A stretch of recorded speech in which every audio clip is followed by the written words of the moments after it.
careful with that.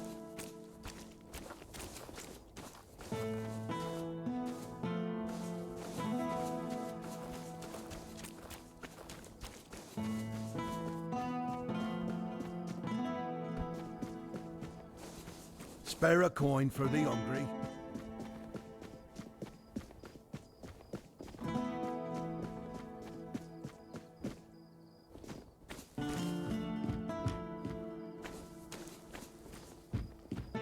You sure about that? Yes? I'll await your return.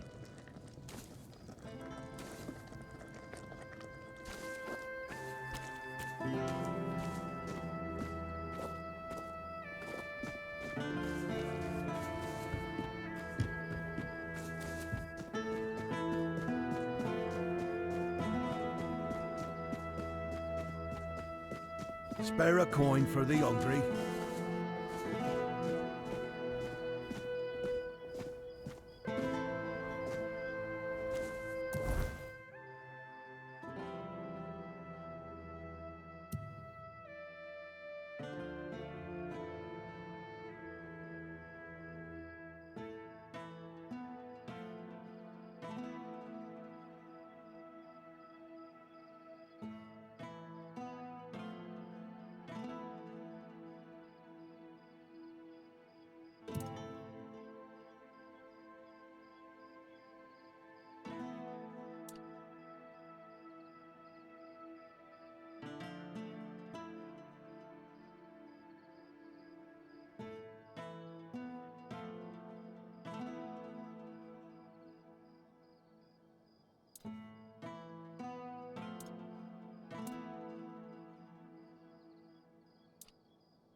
Oh, hello there.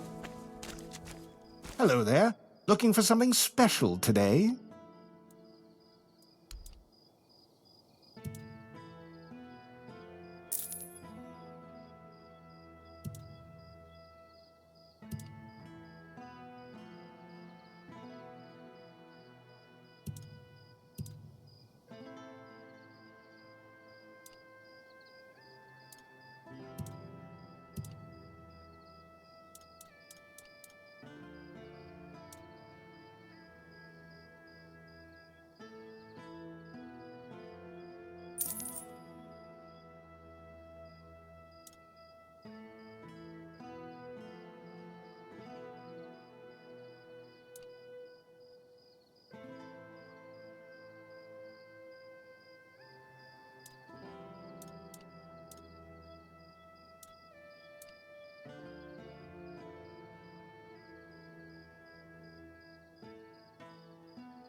Oh, hello there.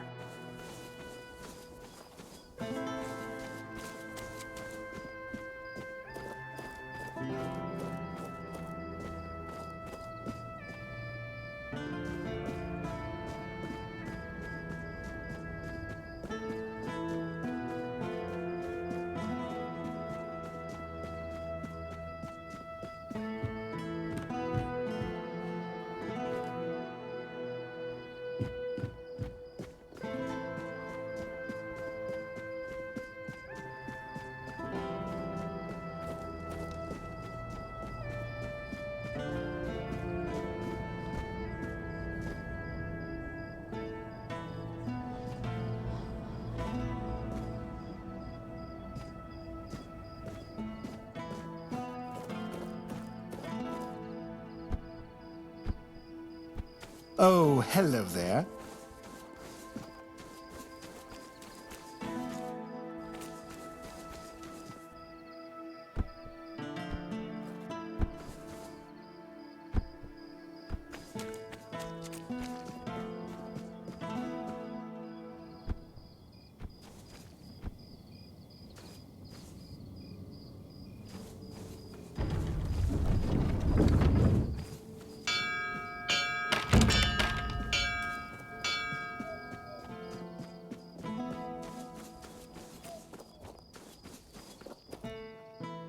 Spare a coin for the hungry.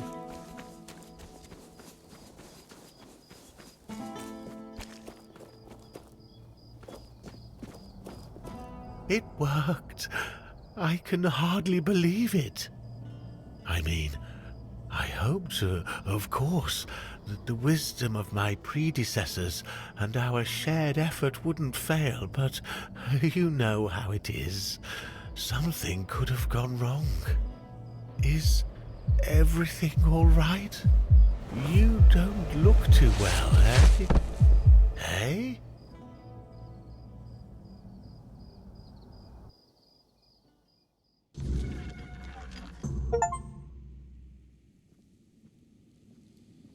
So, it's done. The Menhir is alive once more. This changes everything. The people of Cornacht will stay where they are. I wouldn't be so sure.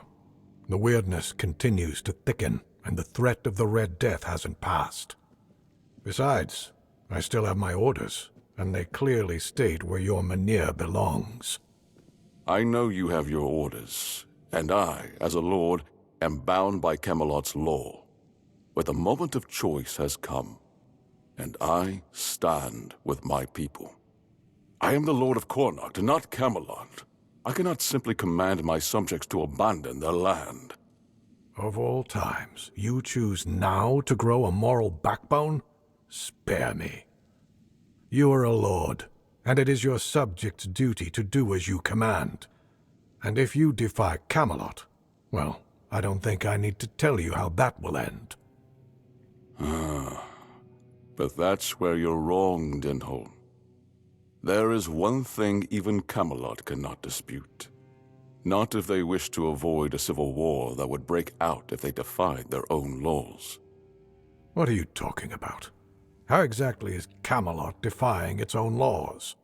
I will lead an expedition to find the Holy Grail. Such is my will. What?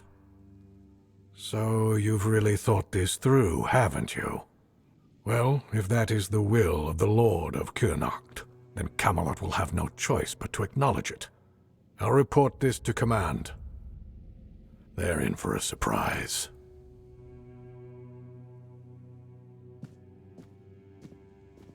You heard what Denholm said. Camelot won't dare touch the Menhir as long as I lead the expedition for the Holy Grail. Once again, I need your help, and I'm prepared to grant whatever you ask in return. People I can trust. Those prepared to share the burden of this quest for the Grail. I can't command anyone to join me. They must come of their own free will. Otherwise, the expedition is doomed to fail before it even begins.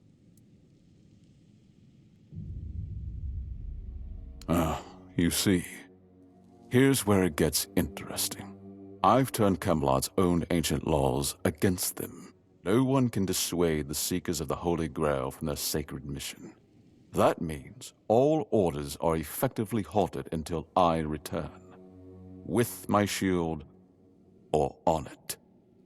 It also ensures the people of Cornacht have the right to remain on their land until I'm back. Which, of course, means I don't have to return at all. I don't, but perhaps I should. A lord's worth is measured by the respect of his people. It is time I follow in the footsteps of my noble ancestors and do what must be done. If this holy mission can secure peace for my people, then I shall see it through. And if by some miracle we return with the legendary Grail, all the better. My word would become law, and the Menhir would remain untouched. By Camelot's own laws, I could even lay claim to the crown should I wish it, but I don't. My Cornacht is enough for me.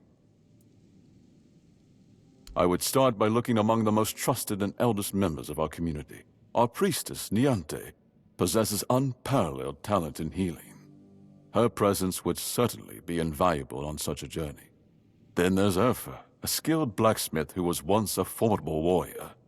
If not for the strength of his muscles, the strength of his mind could prove useful. You might also speak with Maggot, since the two of you have been through so much together. He may not be thrilled by the idea, but I believe his heart is still in the right place. A sense of purpose in what we're about to undertake. Now that the Menhir is reignited, it no longer matters whether we return with the Grail or not. The people will be safe and retain the right to stay on their land. Each of them must understand that this is about the fate of all Connacht. For some, it might even serve as a chance for a change in scenery. Approach them with kindness. They all have their demons, and I doubt they'll agree to join if they are still tethered by unresolved matters.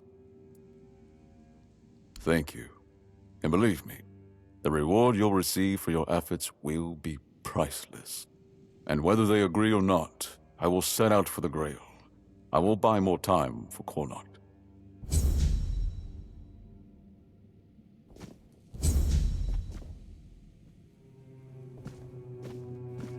If I just stay put, everything will be just fine.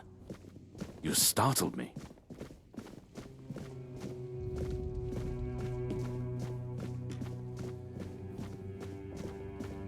Good to see you.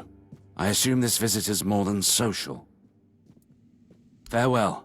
May your steps lead to better days for Connacht.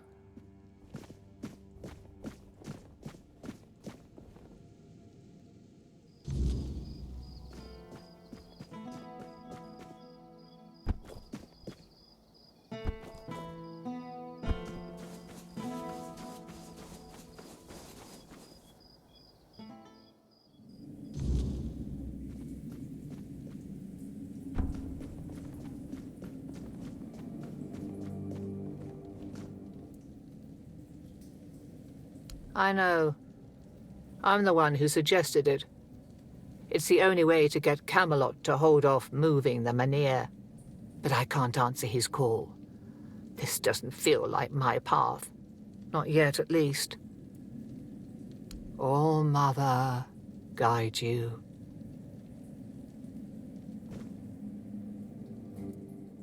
Go with her blessing.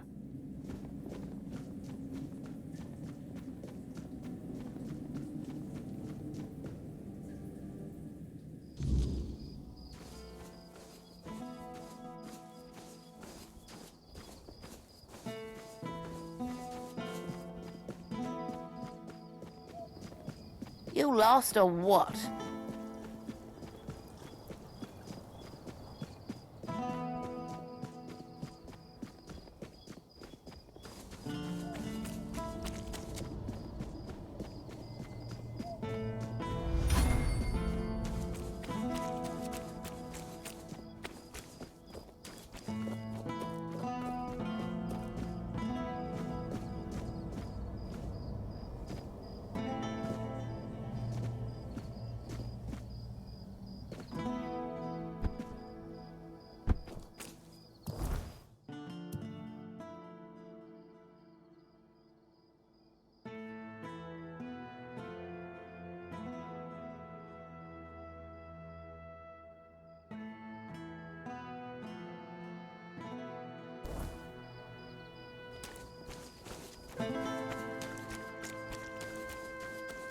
Spare a coin for the hungry.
Really? What for?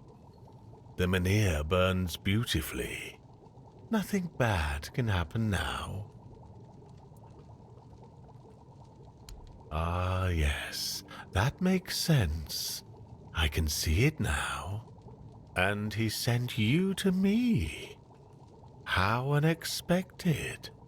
You know, recent events have really given me a lot to think about. My head feels, lighter somehow. Turns out the world isn't ending after all.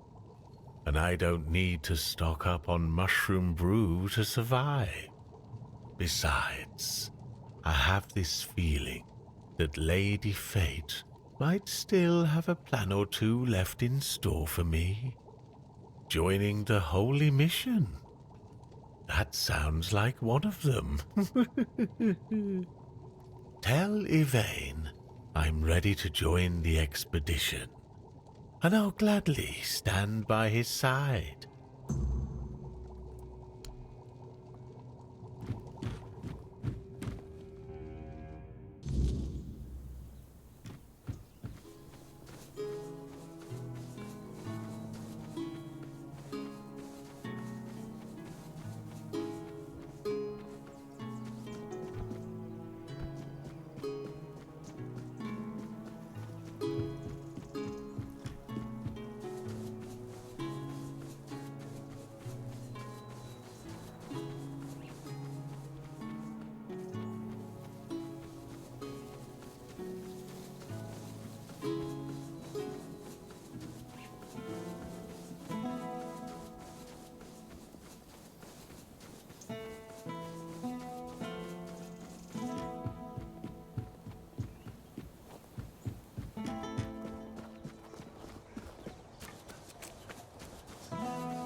Oh, hello. Do you need something? Times are tough, but I won't forget what you did for Beor. Tell me, how can old Airfear repay you? Beor is still wet behind the ears, and his heart is barely beating. Until I'm sure he can handle things, I can't leave him on his own.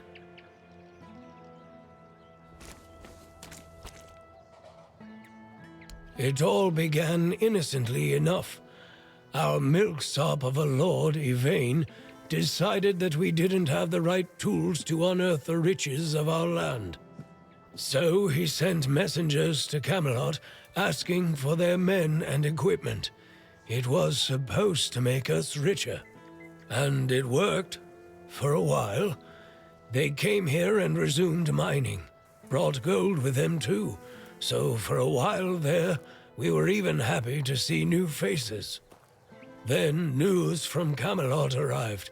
The Red Death is in Kuanacht.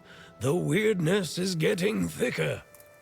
We declare martial law. Cut down all the trees and take the Mynheer with us. Everyone goes to Camelot. Load of bullshit if you ask me. The weirdness has always been here. Kuanacht has been doing just fine without the support of the dog-fuckers of the Round Table. Denholm, the one in charge of their army, came here with the Red Priests. It seems like he's well aware that his orders are stupid, and that people from Kuanacht are smarter than Camelot thinks. And now Kuanacht is divided. Some want to leave for Camelot. Others can't imagine it. Like me. I just can't stomach leaving the land of my fathers.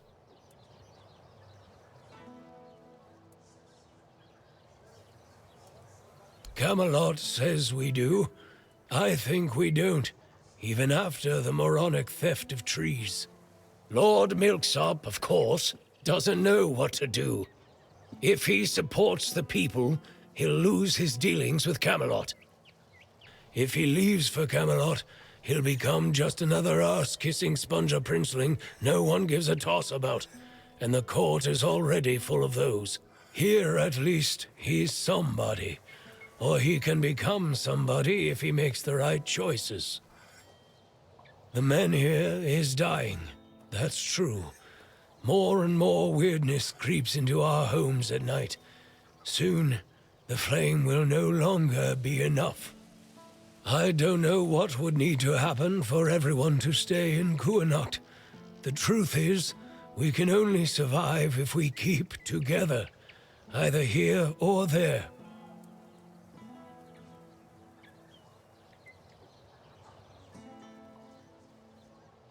Bayor is still wet behind the ears.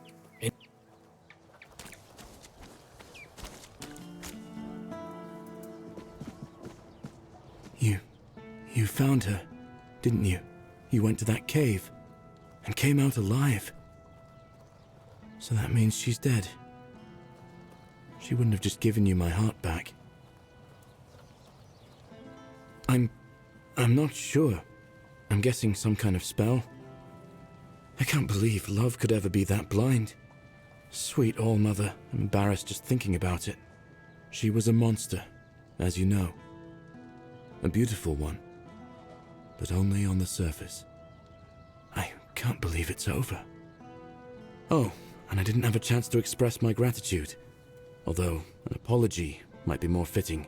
You risked your life for me. That's more than I could ever ask of anyone, even someone dear to me. So, thank you. What brings you here? Got something for me to look at?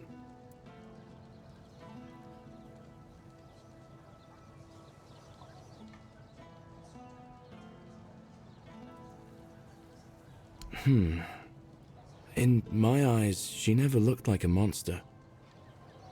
I remember following her to that cursed place. When we were close, she touched my heart. I felt a great pain. And then I saw what she really was. I got scared, grabbed something heavy. I managed to get away, but inside I felt emptiness. Each morning after that, the burning of my wound grew more intense. He seems stern, but he's a good, hard-working man. This time, though, it's personal. As soon as I was sure I could swing the hammer twice, I got straight to work. I'm forging a new heart. I know I've only just gotten back the one that beats in my chest, but I can feel there's something wrong with it. It's weaker. I am weaker. And unsteady. It's easier for me to grow impatient and angry.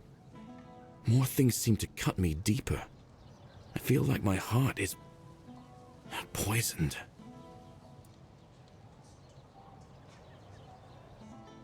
So far, all my attempts have failed. None of those hearts had the spark a forged replacement ought to have. They were far too weak to beat in a blacksmith's chest. There's a legend about the Stone Wardens. It tells that they could forge a heart stronger than any other. A heart that could make a man invincible. Sadly, I don't know much more than that. Right now, I'm just banging my head against the wall.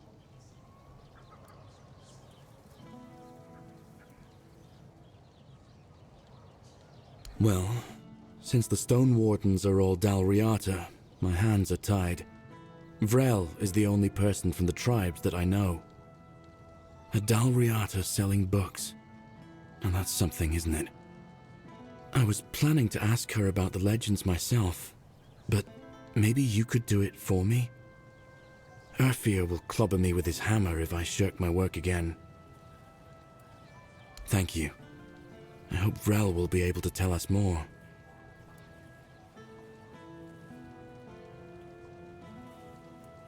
Aye, I've got work to do.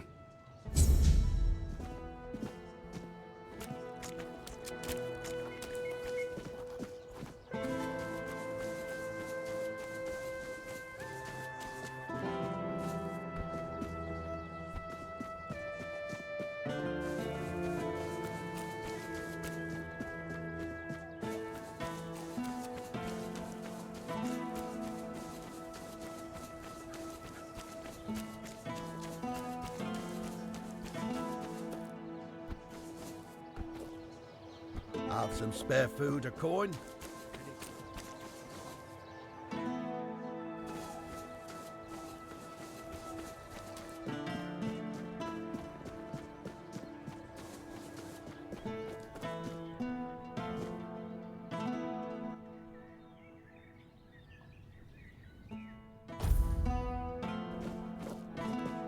Spare a coin for the hungry.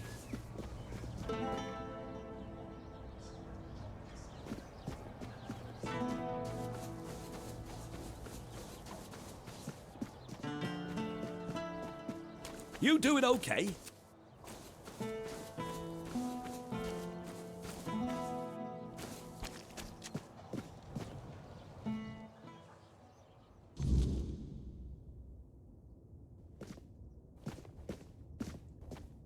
I swear if I catch that bastard, I'll shove all 5 volumes right up his arse. What? Aye, something happened. Some blighter broke in and stole every book about the beautiful Liliana. Not a loose page left. That's most of my income gone in the wind.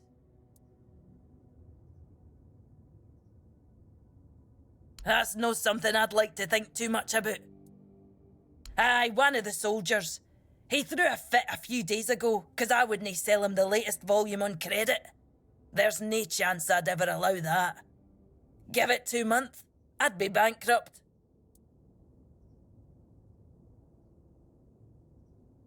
Can't say I wouldn't be grateful. The lad's name is Walter. He's, well, all in all, he's no a bad sort. Just a little hot-headed. So if you do find him, try not to rough him up too much, alright? Well, I've calmed down. Apologies. Welcome to Vrel's bookshop. No reading without buying. And if you're here for porn, then kindly leave before you start. Before you ask, no. I do not have any books personally signed by Merlin, nor will I fake his signature.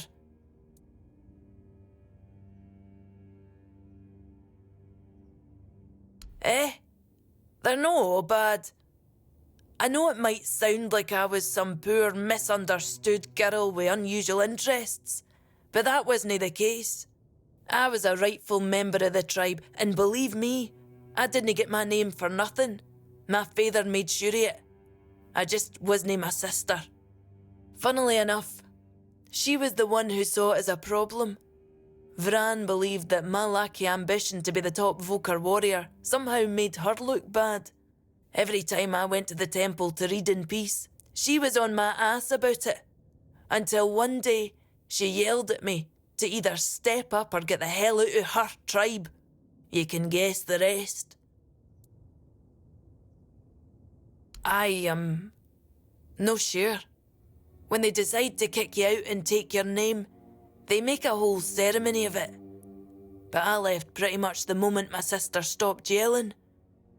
You don't have to be there for it though. Vran might have been pissed off enough to go through with it. So, maybe. I don't really care. I'm not going to stop using my name just because my little sister told me to.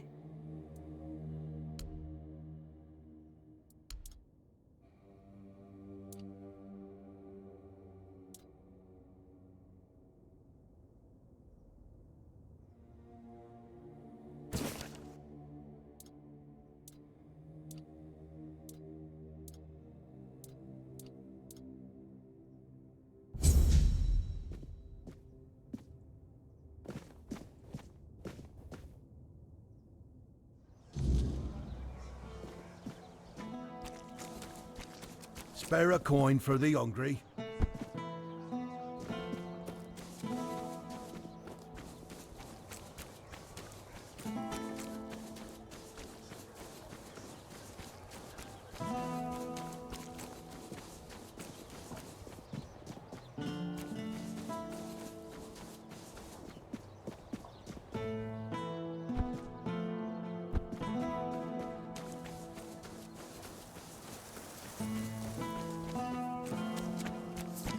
What do you need?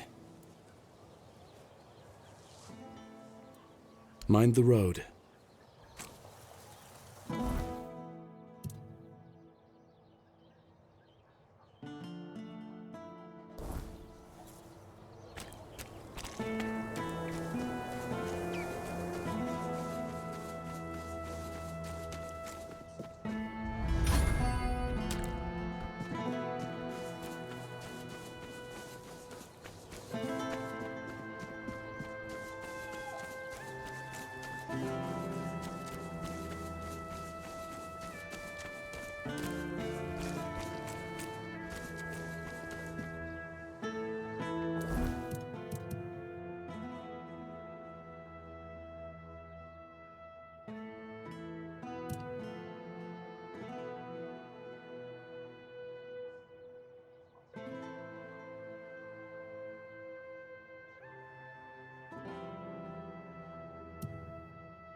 Oh? And where'd you hear a tale like that? I didn't know our stories had travelled so far. The Camelosians prefer to call us heartless beasts only capable of destruction. But I suppose a tale about creating a heart in the fires of a forge is something only another blacksmith would believe and appreciate. So, that Beor, tell me about him. Aye, that's the way of it. A heart given to those creatures is never whole when it returns. If it returns at all, they drain every joy, every spark, leaving what's left little more than a brittle husk. I'm sorry your friend bears that burden. He used iron, didn't he? Iron's too brittle. Steel's no better. It's cold, lifeless. To forge a heart, you need metal that is alive. You need a metal that will sing as your heart sings when you see the smile of a loved one. Aye, it's the only metal fit for such a task. But weird steel alone isn't enough. It must be woven with ethereal cobwebs, threads that will give the heart its strength. Bring me those and I'll forge the heart. After that, it will need to be filled. But that task will fall to you.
Help a soul out on your journey, will you?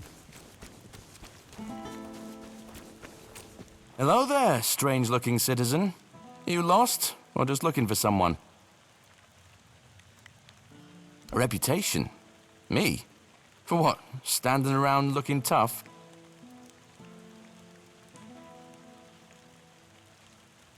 Oi, wait a moment. Do you think I stole those books? Beautiful Liliana is sacred to me, all right? I'd never touch Vrel's stash, I swear. I was saving up for the new volume. Now it's gone? How the hell am I supposed to know what happens to Liliana next? No! I dunno. But there's this red priest hanging around who loves scaring the crap out of soldiers. Always preaching doom and sin, you know? And you know what's worse? That damn priest saying Liliana's, inspiring moments are why I'll be cursed. He told me I'd grow hair on the inside of my palms. What kind of nutter says that to a bloke? Is that even a thing? Damn brother Ismat got me paranoid.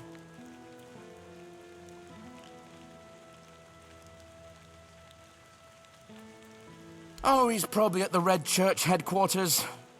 That's where they're always praying and doing whatever it is that Red Priests do. Just be careful. The man's got a way of making you feel like you're already cursed. Creepy bastard. See you later. Don't let the weirdness bite, eh?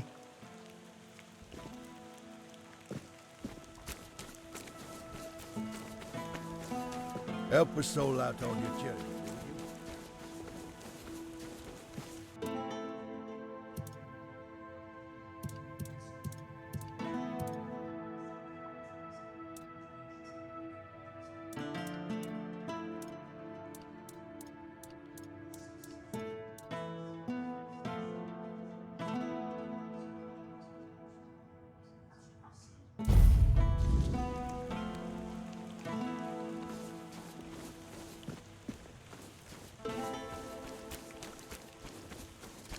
Help a soul out on your journey.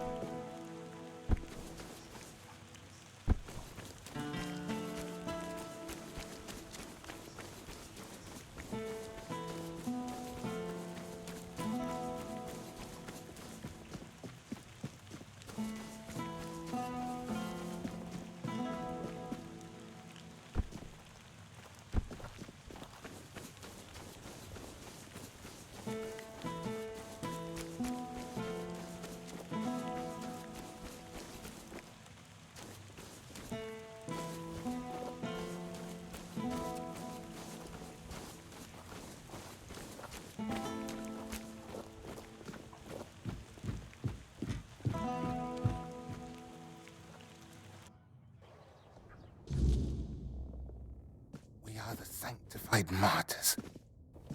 Through blood we strive for purity. Through purity we serve the people. Yes? What reason do you have to interrupt my prayer? What could be more important than this?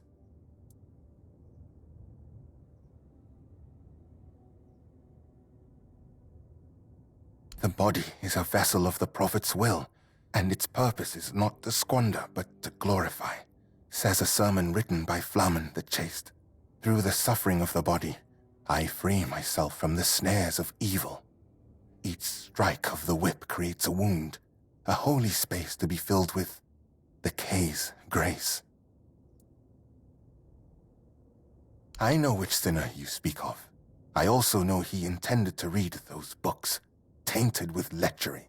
I could not allow that, because I know all too well what they do to minds prone to living in impurity, as I know what that man intended to do, with his sweaty hands panting over the next chapter.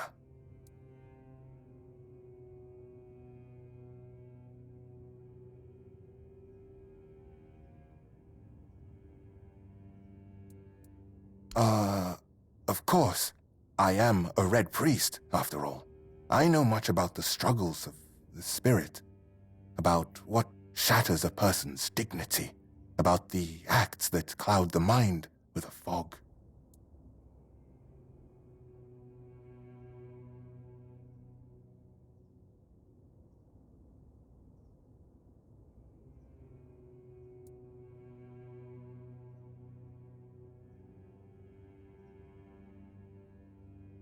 My conscience is untroubled, thanks to my penance.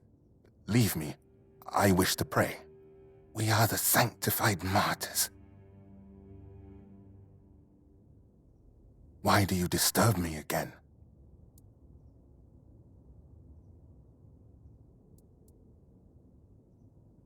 And I don't appreciate it when someone interrupts my prayer. Leave. We are the...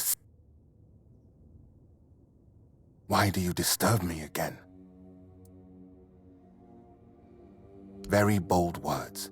The pain will go, but the grace of K that I will receive for my martyrdom will heal me. Could you say the same? I thought so. Allow me to return to my prayers. We are the sanctified martyrs. Through blood we strive.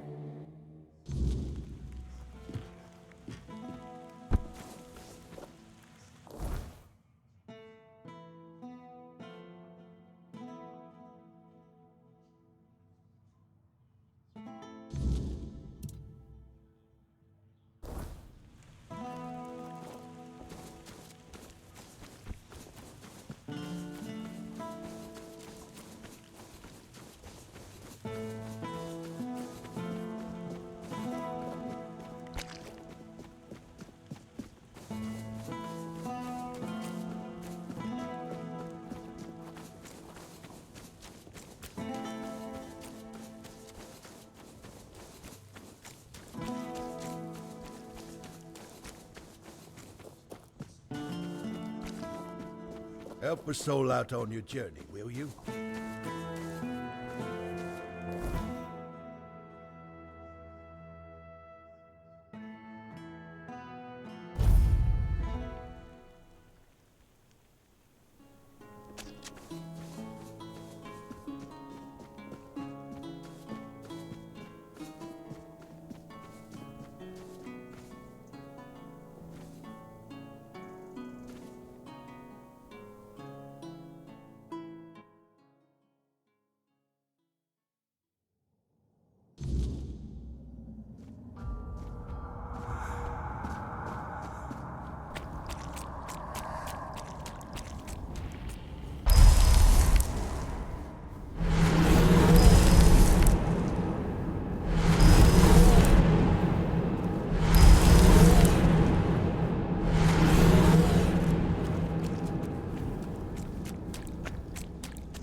You can see me, hear me.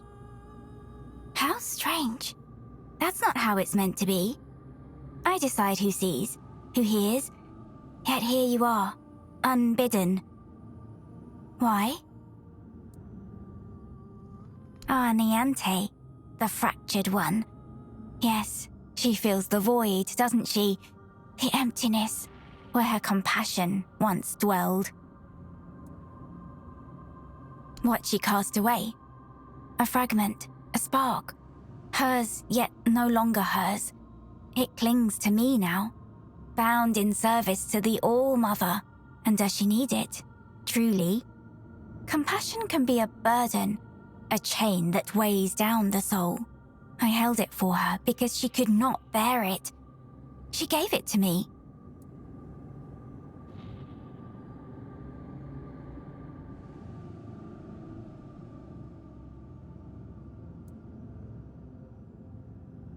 Because the All-Mother does not abandon her children. Niante's compassion is a spark, a light meant to guide her. Without it, she stumbles in darkness. But to reclaim it, she must prove herself. It is not a gift freely given. It must be earned. Is that what she told you? That I stole it like a thief in the night? No. It was her despair, her doubt, that cast it away. I merely caught it. Then she must prove herself worthy. That fragment is steeped in corruption. To return it as it is would destroy her. Take this. It holds what she has lost. Bring it to the All-Mother's altar and cleanse it in her light. Only then will it be safe to return. Go, and tell Niante this. The fire she extinguished still burns, but only she can decide whether to let it consume her or warm her soul.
You trying to start something?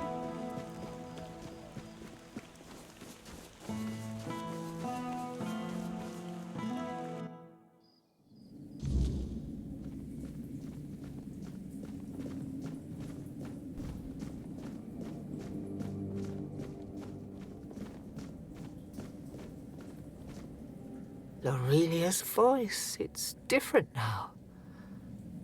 I take it you're the reason for that. So, this is it. The piece of myself I've been missing all this time. It feels familiar, yet strange and deeply corrupted. If it truly is mine, I cannot leave it in this state. If I try to retrieve part of my soul from this thing, it will poison me as much as it heals me. She's right. Surprising, considering the things she's whispered to me all this time. Meet me at the statue of the All-Mother.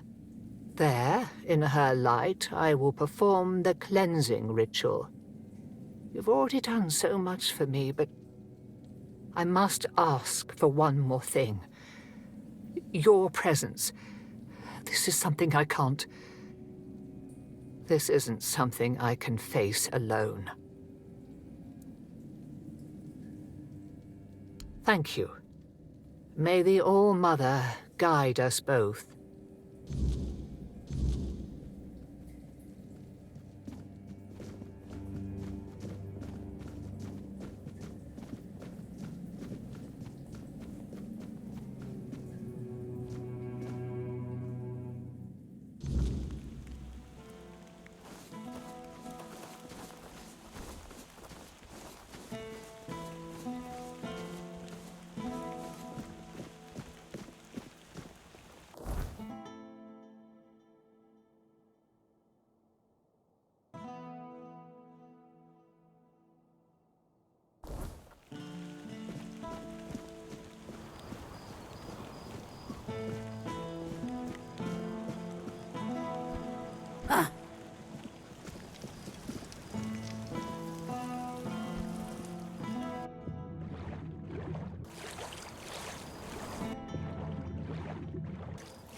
The All-Mother's light will reveal the truth, or burn it away.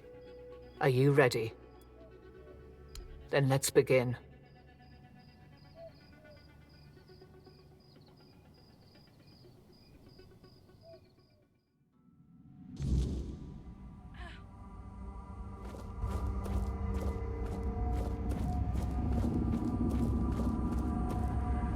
Oh, hello. Are you real, or just another shadow of this place? My name is Nianti. I don't know how long I've been here, but something's wrong. I don't know why I'm here or why I can't leave. I came to the All-Mother's temple not that long ago, I think. They said I had a gift. They said I had the power to heal. I wanted to use it to help, to serve. But one day something changed. Corruption seeped into the temple, into me. I tried to fight it, to cleanse myself in her light, but I failed. I tried to escape, but I couldn't. And now I'm here. But that can't be the whole story, can it?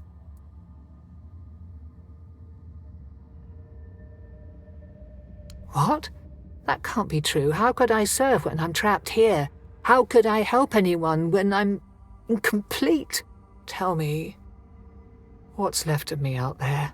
Is it enough?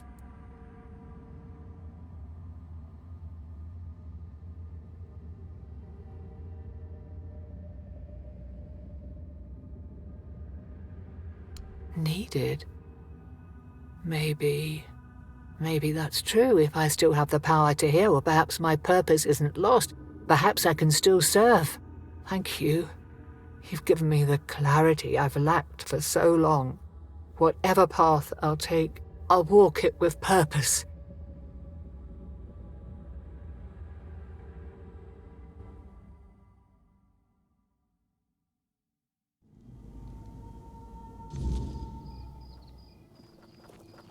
So, this is what it feels like to be whole again.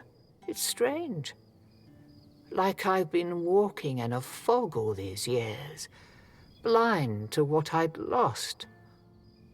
And now, the light is so clear.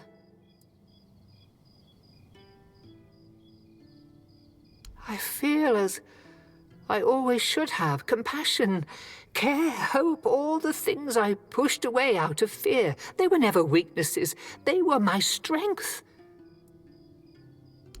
First, I will return to the people of Kunad. They deserve the priestess I promised to be, not the bitter shell I became. You have done more for me than I ever could have asked for. You reminded me of who I truly am. For that, I will always be grateful. No, you didn't.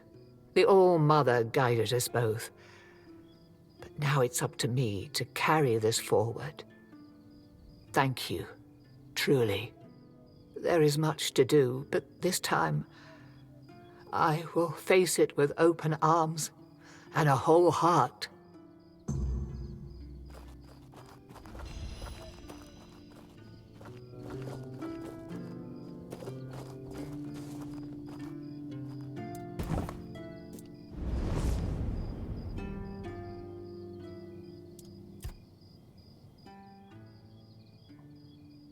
Does it matter?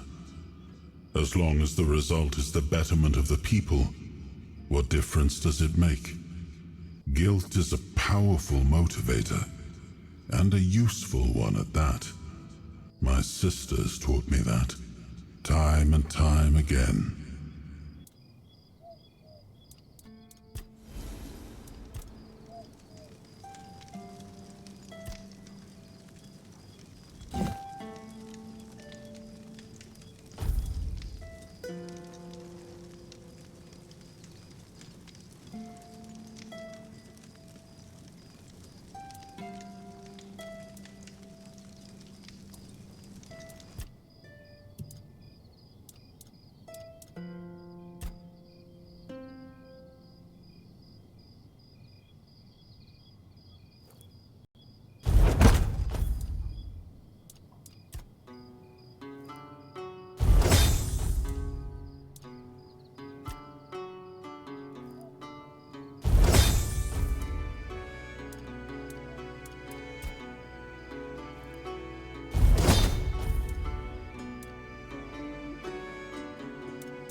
Spare a coin for the hungry.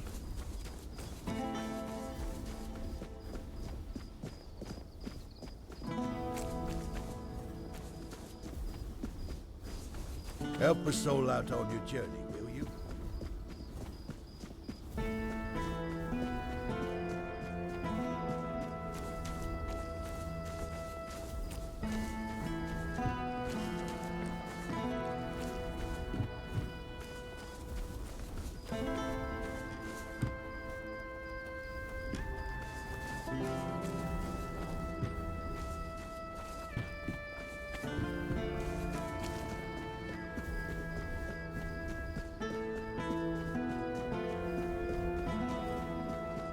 Spare a coin for the hungry.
Yvain can count on me. After everything that's happened, I see now that this is the right path. Tell Yvain I'll join him on this holy mission. May the All-Mother watch over you.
Hold your ground, men!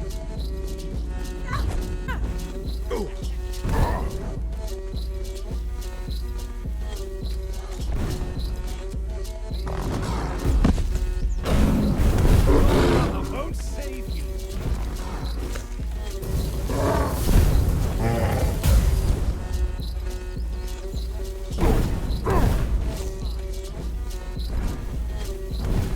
Back to your hovel, coward!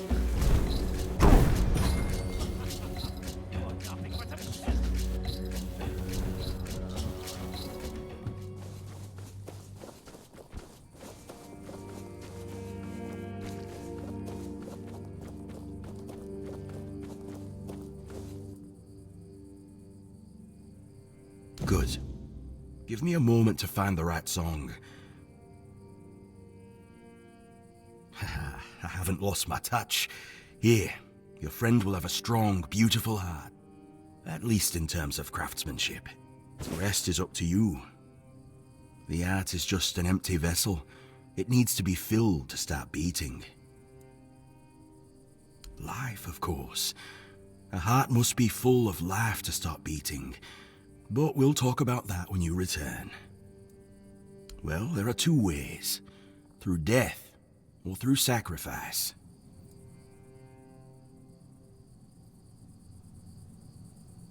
No, of course not. You can fill it with the life of creatures you kill, but it'll take some time.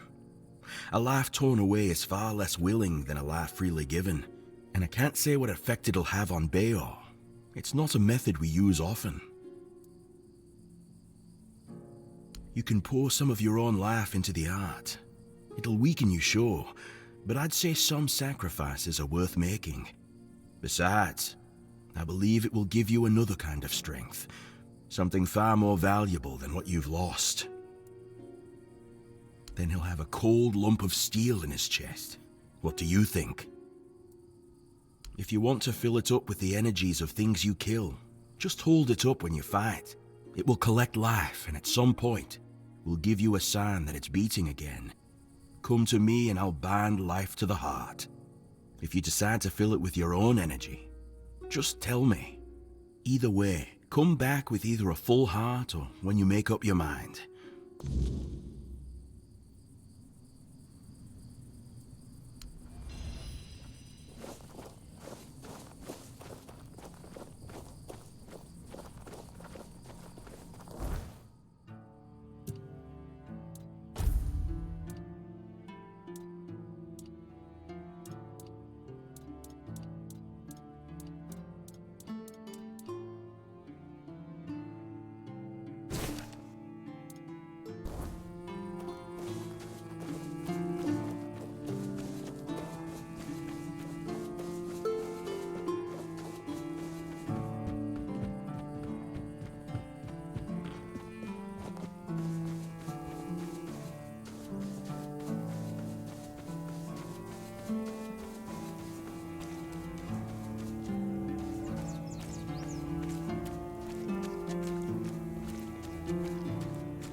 my sword.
I see the burden you carry, though you hide it well.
Who are you? Are you here to steal my riches?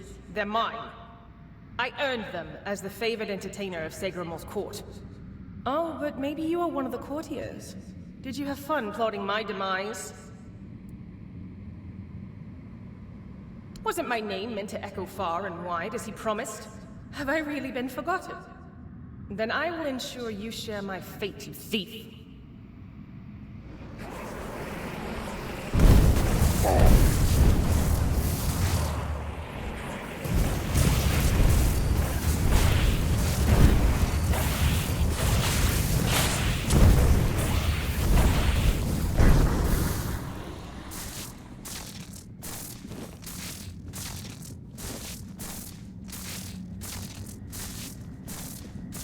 It's so calm.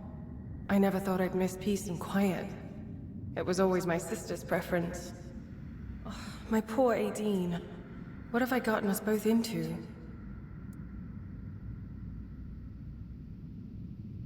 My sister killed me. I don't think she meant to. I said something stupid, and she just got so angry. Truth be told, it was a long time coming. If I were her, I would have slapped myself much earlier. It really wasn't her fault that I tripped over that damned rock. Oh, if you'd asked me while I was alive, I would have been delighted. Modesty was never my strong suit. Why should it have been? I was young, beautiful, and brimming with talent, ready to take on the world. It all went to my head so fast, especially when Lord Segramore showed interest in me. Stupid, stupid, stupid. I should never have accepted his advances. My poor sister. They killed her because of me, didn't they? I can sense her gloomy presence even here, among this glitz. She never minded being alone, but there's a difference between being alone and being lonely. And I pushed her into that loneliness. A joke here, a joke there. To her, they must have felt like daggers. I wish I could comfort her. Tell her I don't blame her. I hate that they separated us so thoroughly. I hate it even more that I had a hand in this.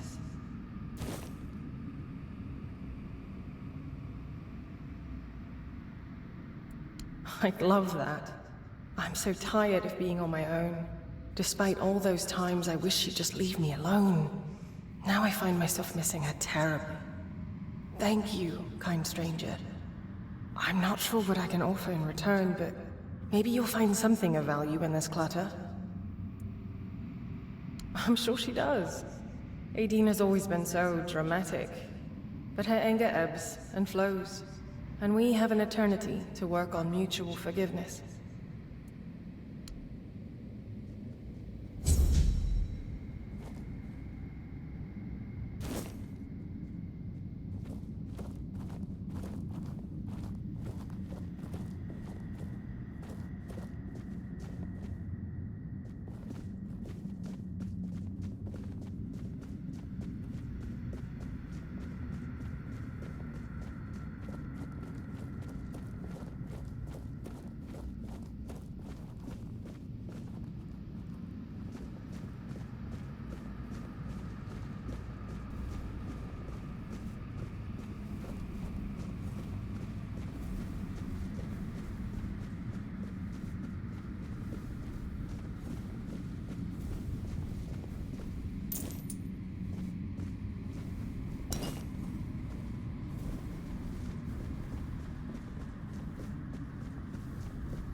The air changed.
Remain vigilant. I see fear in your eyes.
Ah, so you've chosen to wrangle unwilling lives and cram them inside. I can almost feel them churning within. I'm curious to see what will come of it. Here. This is no peaceful heart. I hope your friend is strong enough to tame it. It was a pleasure. Give Bayor my regards. I hope his new heart brings him happiness.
Got something for me to look at?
You're just in time. The forge is ready. What? That's amazing. What materials did he use? What else was needed? Did he tell you how to make it? Oh my. I have so many questions. But those can wait. First things first. For this, I will need your help, my friend. Once more, as always. So, shall we begin?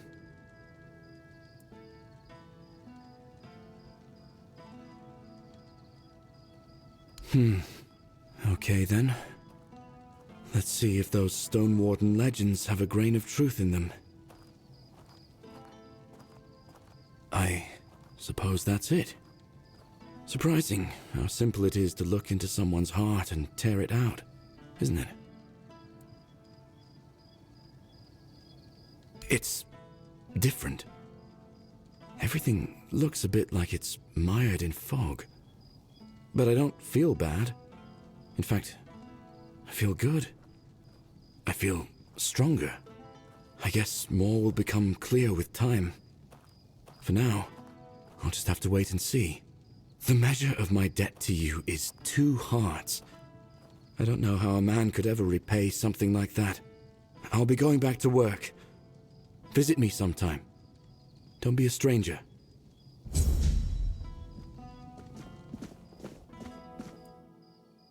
Beor's fully recovered. He's doing well and making his own decisions. He doesn't need an old man hovering over him anymore. And, well, to be honest, I've been waiting for this moment. I'm proud of him, but you didn't hear that from me. You've done right by me, so I'll give you some advice. This whole expedition is madness, but as they say, sometimes there's method in madness. And I'll admit, I'm glad these old bones can still be useful. I might not think much of our Lord, but I won't turn my back on him when he needs help. This isn't just about him. It's about our home. I'll do whatever I can for Kuanacht. Tell Yvain he can count on me, even if it's the last journey I'll ever take.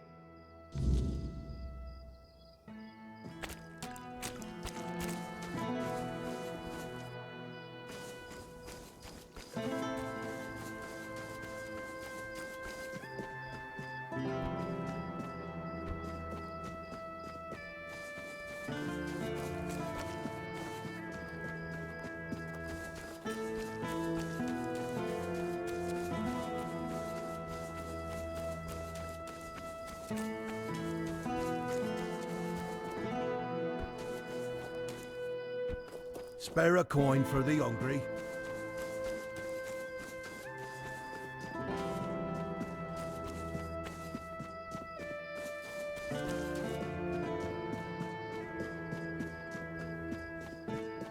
If I just stay put.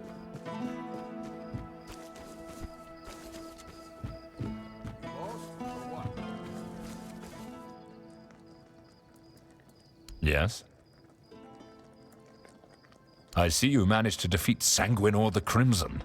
Good job. Some say he was a knight who fell in battle and was brought back to life through dark magic, that he rose from the grave as an undead monstrosity with an insatiable bloodlust. Others say he was just a terrible jerk. Either way, he's gone now. Here's your reward.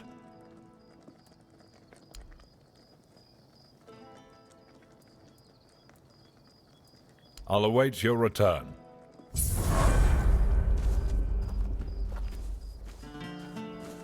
Didn't expect to see you here.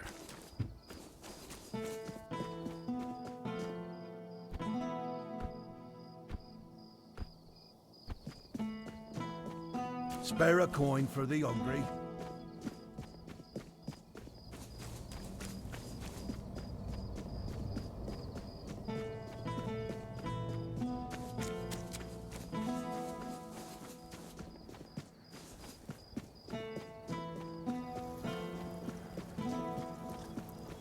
What do you want?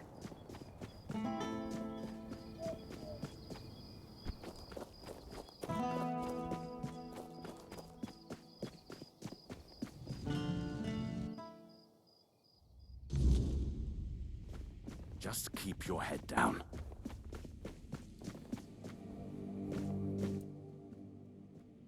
What news? The people I told you about. Have any of them agreed to join me on the quest for the Holy Grail? Ah, now that is truly wonderful news. You've achieved what seemed impossible. I'm grateful that fate has guided you to my side. With Niante, Magat, and Ifra, we shall strive to restore hope to the people of Kurnocht. You've done me a great favor, so allow me to repay you. Before I depart, know this. You brought change to Kurnocht and earned my deepest gratitude. Let my repayment be the blessing my lineage received from King Arthur himself.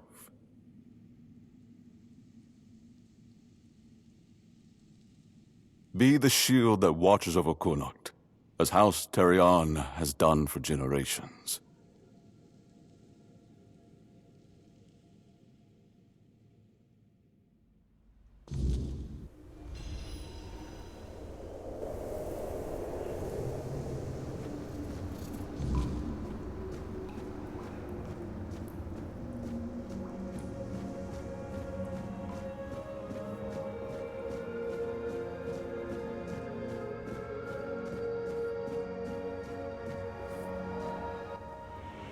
I am his oath, the weight of duty that shields the faithful.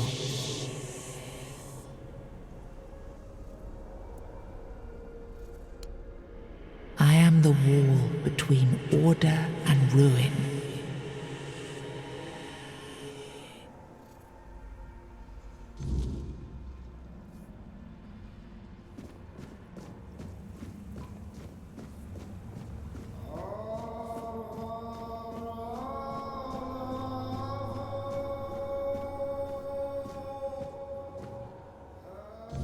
You can't just allow for things like that to happen. Not ever again. Not when the kingdom is beginning to find its way. You're the king, and that comes with a whole lot more responsibility.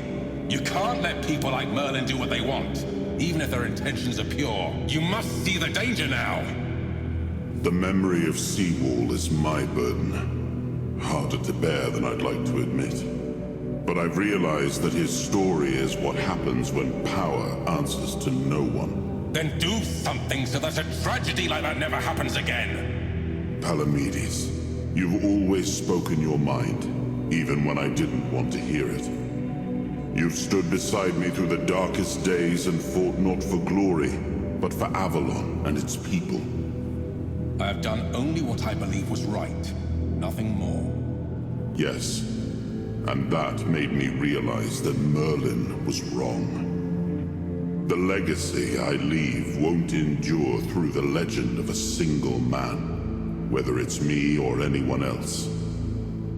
I decided to give my sword to the Horns of the South, to bind them not to me, but to the people.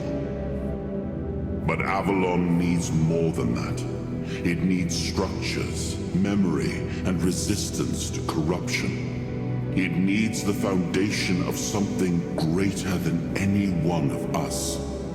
A shield? Yes.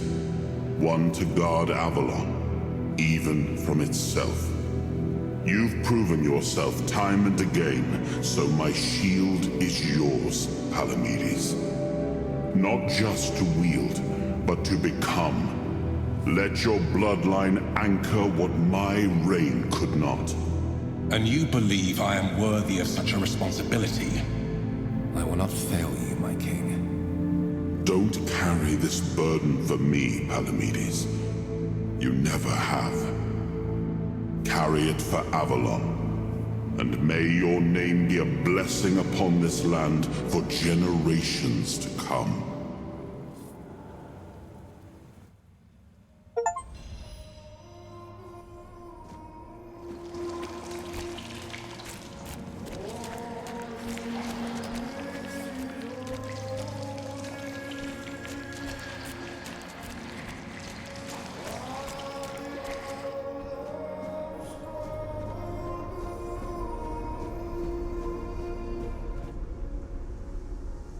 Now I understand.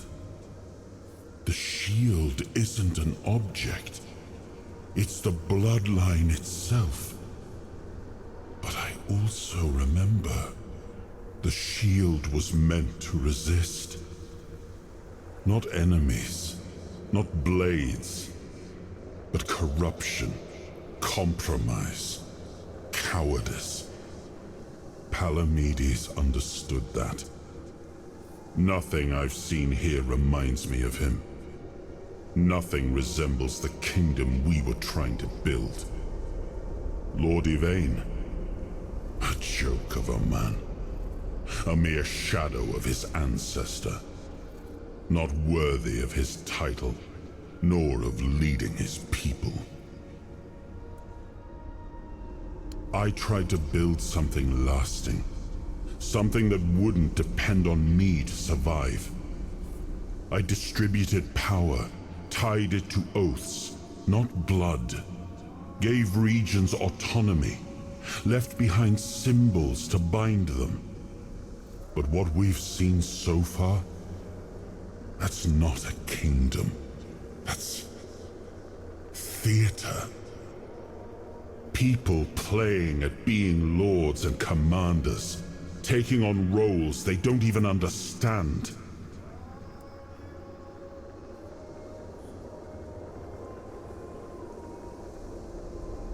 All I've seen here is fear. Indecisive men wearing the mask of power. But their power comes from symbols they don't even understand. And when a decision needs to be made, they hesitate. When danger appears, they flinch. Denholm, commander of Camelot's forces, is incapable of acting without direct orders. Yvain, a descendant of Palamedes, yet too weak to stand against choices that harm his people. Their fear breeds indecision.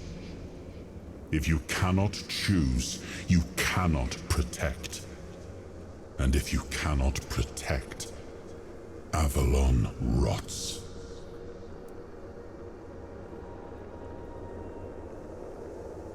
It was you the men here responded to, and you who rekindled it.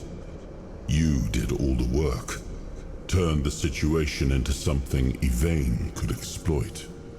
Without that, Kuanacht would still be waiting. For what? A miracle?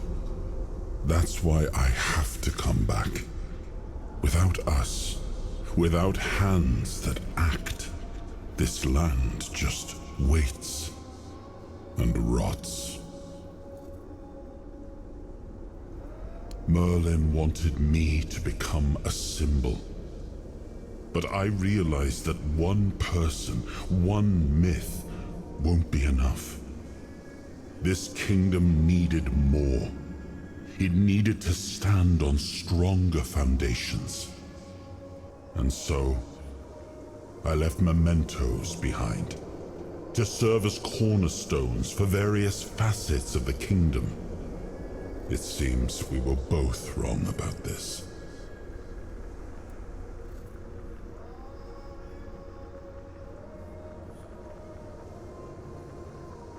Yes, the situation is complex, but that is precisely the burden of a leader.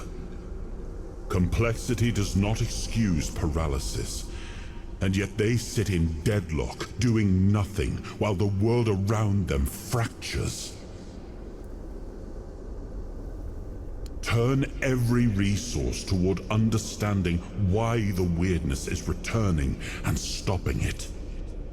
Hiding in Camelot is cowardice. Staying here? Stupidity. But what I would do doesn't matter. This is precisely why Palamedes was made Avalon's shield, to judge for himself what serves the people.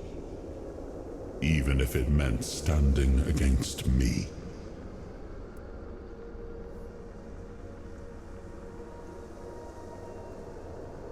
We gave our people peace, but they've come to take it for granted. Perhaps those who live without struggle grow soft, and in comfort, they let go of their values. Symbols, without the will to uphold them, are little more than ornament.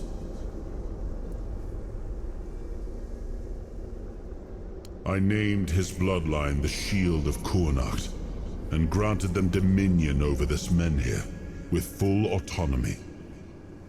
The land here is among the richest in Avalon. This place was meant to stand as a counterweight to Camelot's rising power. Well, my friend, they still call me the once and future king. Still hold feasts in my name. Feasts won't save them, but action might. We've wasted enough time. Let's move to the Forlorn Swords and find my crown. Let's make me whole. It's the last hope for this wretched kingdom of ruin.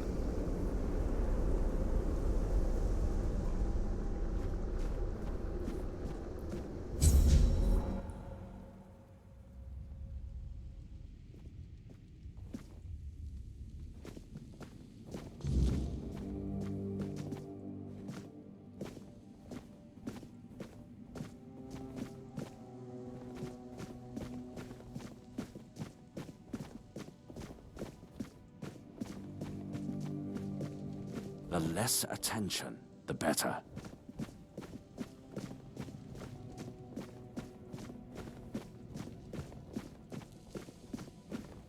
Just passing through? Good. Ah, there you are. What news do you bring to the court today? Take care out there.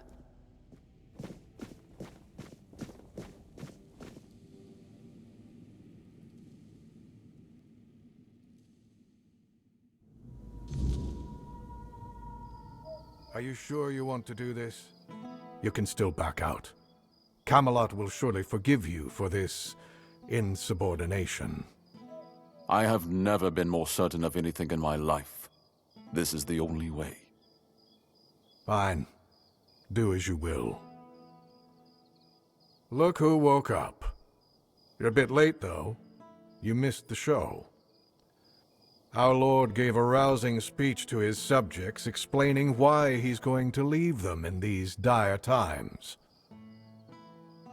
I'll leave you two. I need to start cleaning up the mess you made, Yvain. And before I forget, some shady-looking character was looking for you. Didn't tell me his name, but said you're old friends. Said he'll wait nearby. Greetings, friend of our house. What may I do for you today?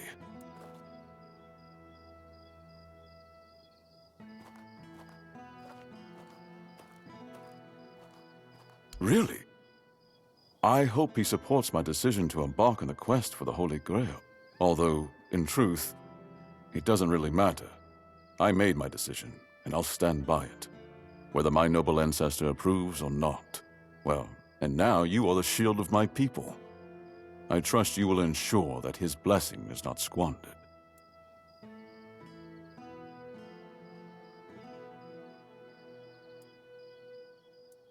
House Terion ends with me.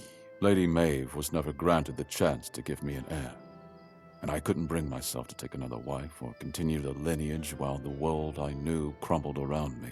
But your words are kind. The story of my family began in glory, and in glory it will end.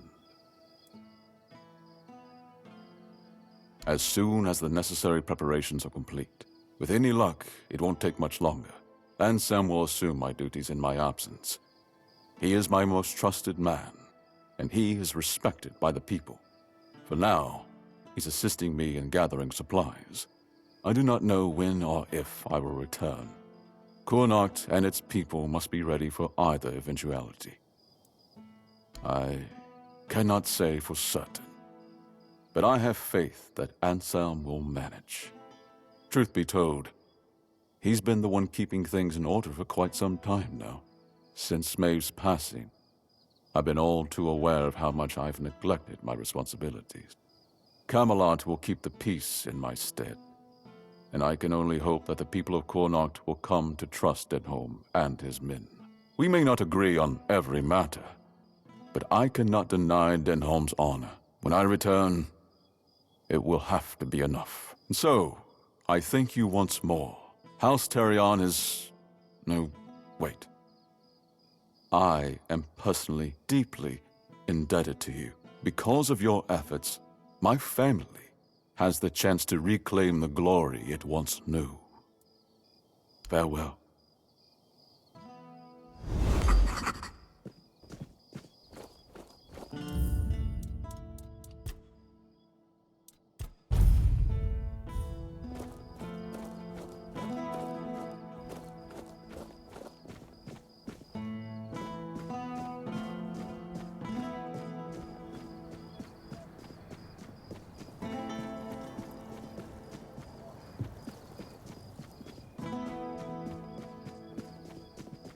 You need something?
Put that away before you regret it.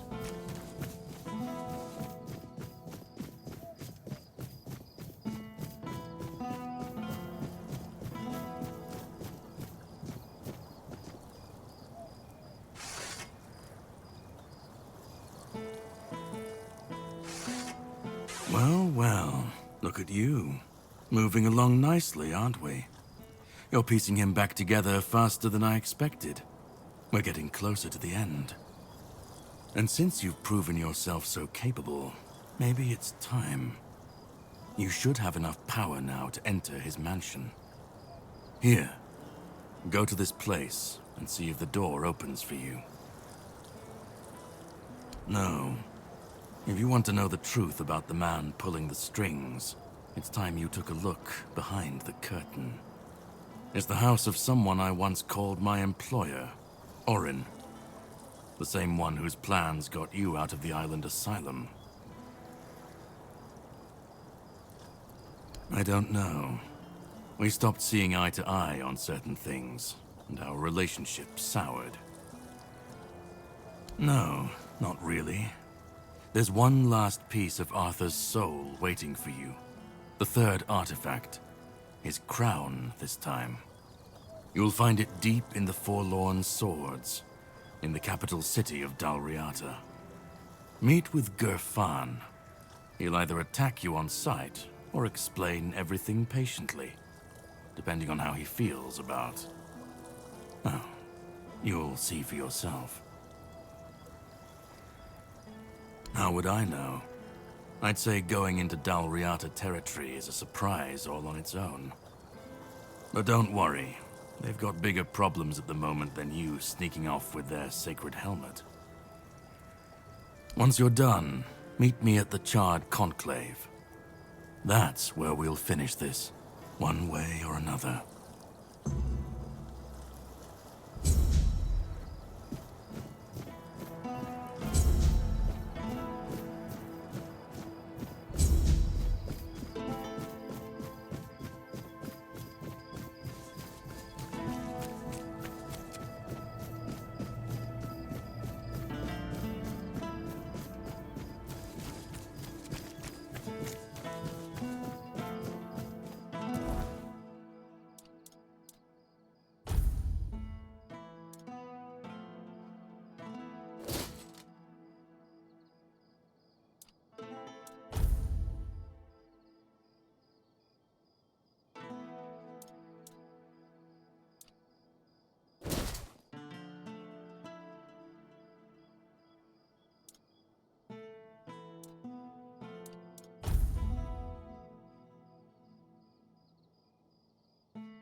Watch your backs.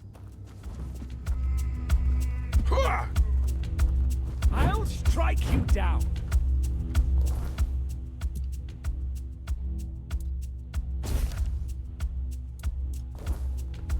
I'll have your head on a pike. I will be your...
Ah, a visitor. It has been a while since we've had one, hasn't it, my dear Gawain? Will I need to carry the bones of my only companion to his resting place today? Or could it be that this is the day when our souls are finally laid to rest?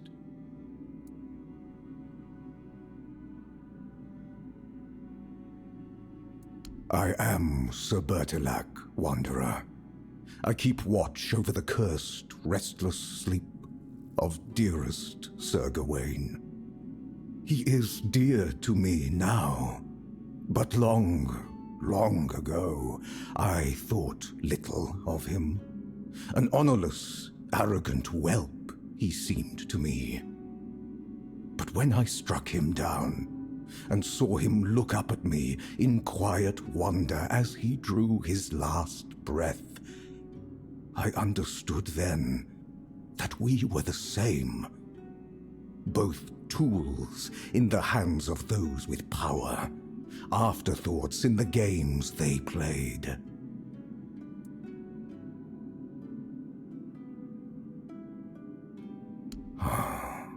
The endless, hateful dance of a pair of siblings so alike, they were a mirror of each other. The Lady Morgaine had me believe I was meant to cut short the reckless, unruly ways of her brother's knights, to prove he let them act without honor.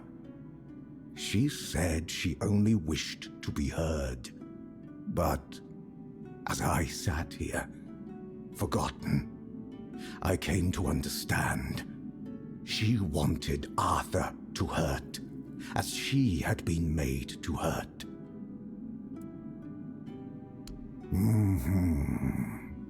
With cunning, with expedience, he was given a choice: die with honor, or live without it. But is a choice truly a choice if its only purpose is deception? Gawain chose life, yet I struck him down, and in the end, he got neither life nor death, only suffering, and me, the only one left to remember.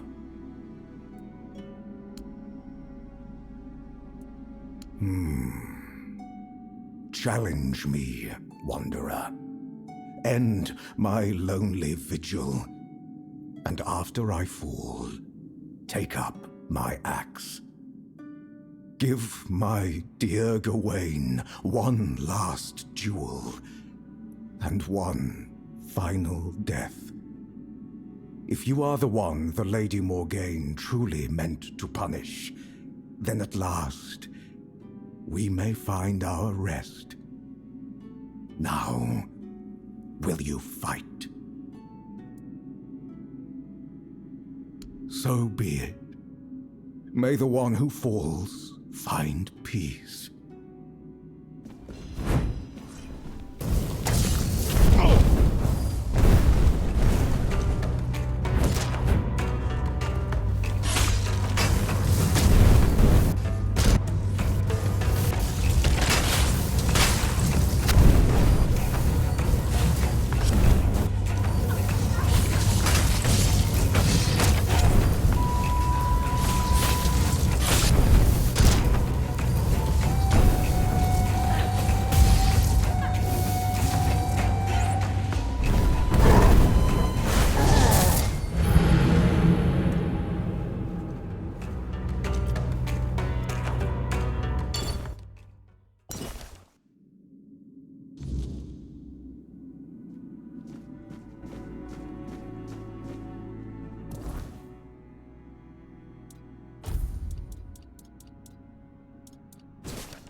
Will I... If you... Now... So be it.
It's an honor to have you among us again. Thank you for helping me find my way back to your knight. I regret not doing a better job of guarding him.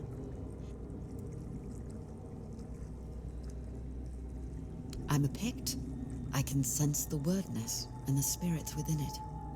I knew you weren't alone when I saw you emerge. The soul you carry, however weak it may appear, is deeply connected to the wordness, and to Avalon itself. Souls like that are rare.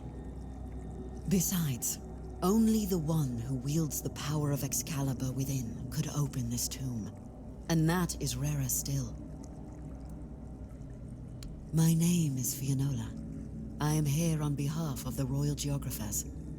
I was sent to do, well, quite a lot of work, actually. And as useful as it would be, the wordness never blessed me with an extra set of hands.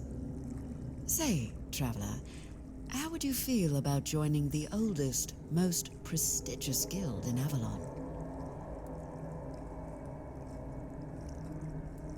Good, because you've already started. You found what was lost and opened a new path. What better way to prove yourself as a true geographer in the making?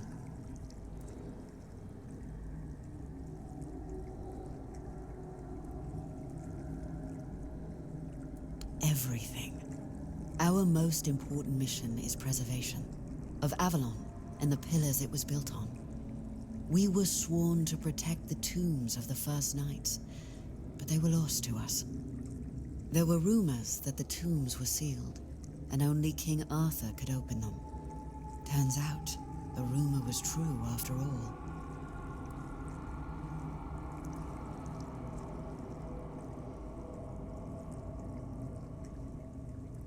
I appreciate your eagerness, but let's not get ahead of ourselves. The other tombs are scattered across Avalon, hidden and sealed, waiting for the one who can call the knights back. Let your soul guide you. Find them, and I will find you.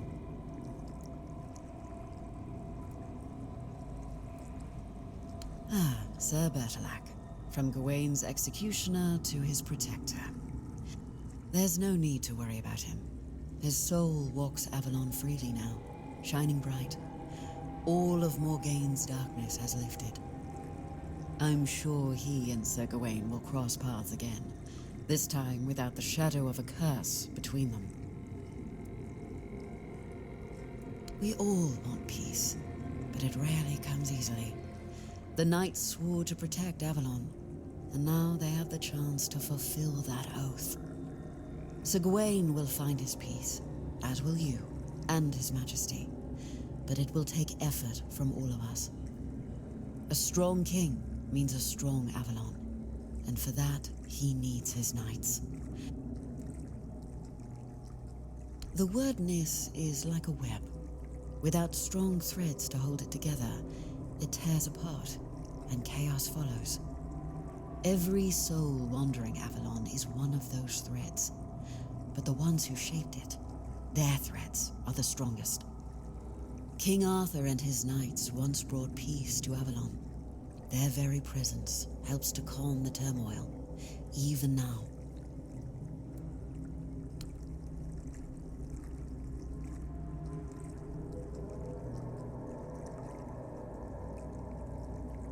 Yet you use our maps, don't you? Our work is vital, but often unseen. For centuries we've roamed this island, charting its every corner and noting the dangers that unsuspecting travelers might face. You should be more appreciative, you know. Avalon's nature is ever-shifting, ever-changing. The wordness transforms not only living beings, but the land itself. Some places become unreachable, while others that appear are new to us. And there are those that have been forgotten, waiting to be rediscovered and brought into the light. Why wouldn't they? My kin are familiar with the wordness in a way others can't be. With the fog thickening, we can reach places that have become inaccessible to most. You've lit the way for some. Now light it for the rest.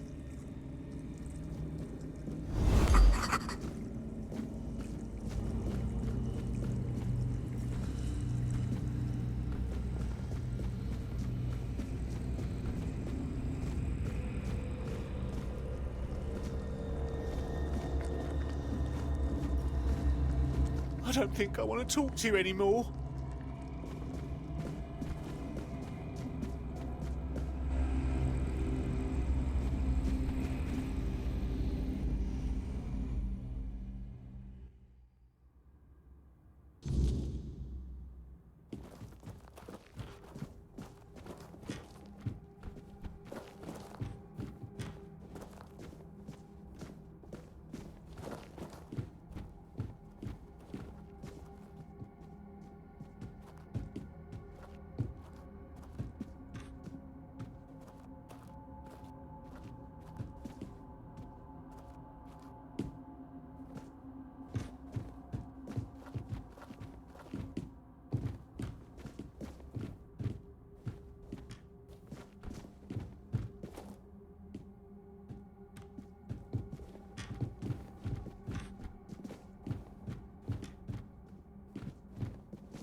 I'd rather not speak of him, but I suppose I owe him that much. Morgaine and I, we shared only half our blood, yet both inherited the worst of our father's traits. Pride, arrogance, stubbornness. I was angry at her for humiliating me yet again, and angry at Gawain for falling so easily into her trap. He was never the perfect knight, nor did he try to be. But he was brave and bold, And he didn't deserve to become a pawn in our quarrel. I should have taken more of an interest in his fate. But there was always something more pressing. Until I ran out of time. Although, if you think about it, we did end up sharing similar fates. It is a bold decision, and I am glad he finally made it. It was wise of him to invoke the old laws. Camelot will not dare to break them, and the men here will remain in Kuanacht, at least until the lives of its people are in immediate danger. It's an ancient law I established myself. I am glad you chose to help him. With company like this, his mission may yet succeed. Even if Yvain does not return, his actions will be remembered. Of that, I am certain.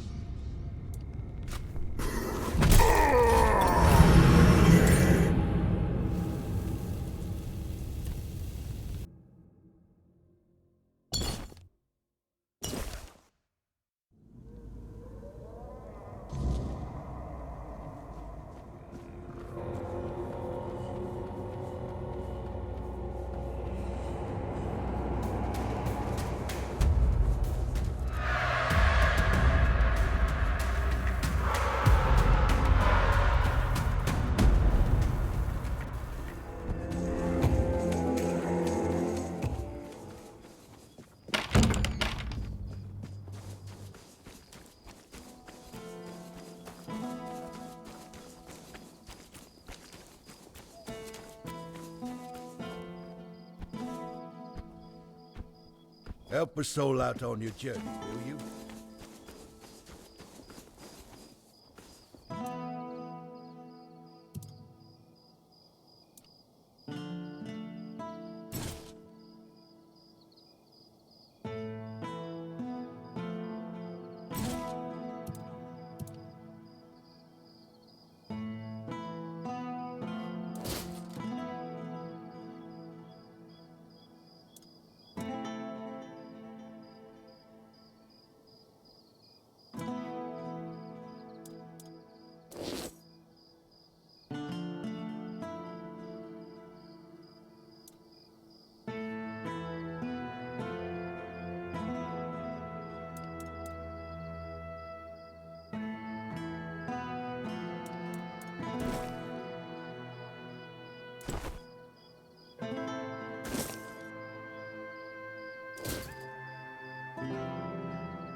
Spare a coin for the hungry.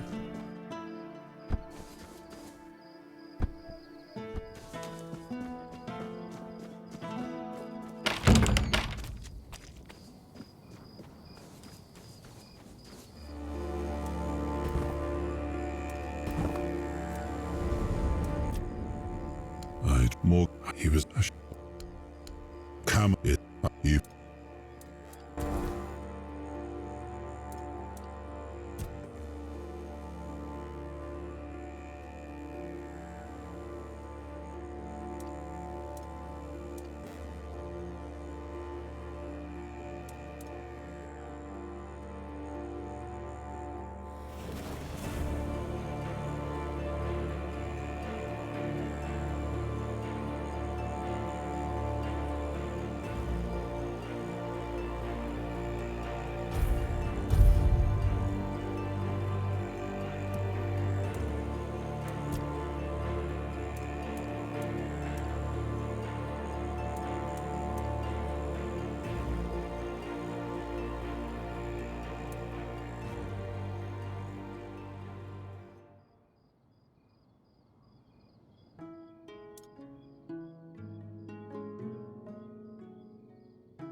Help a soul out on your journey, will you?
Have some spare food or coin?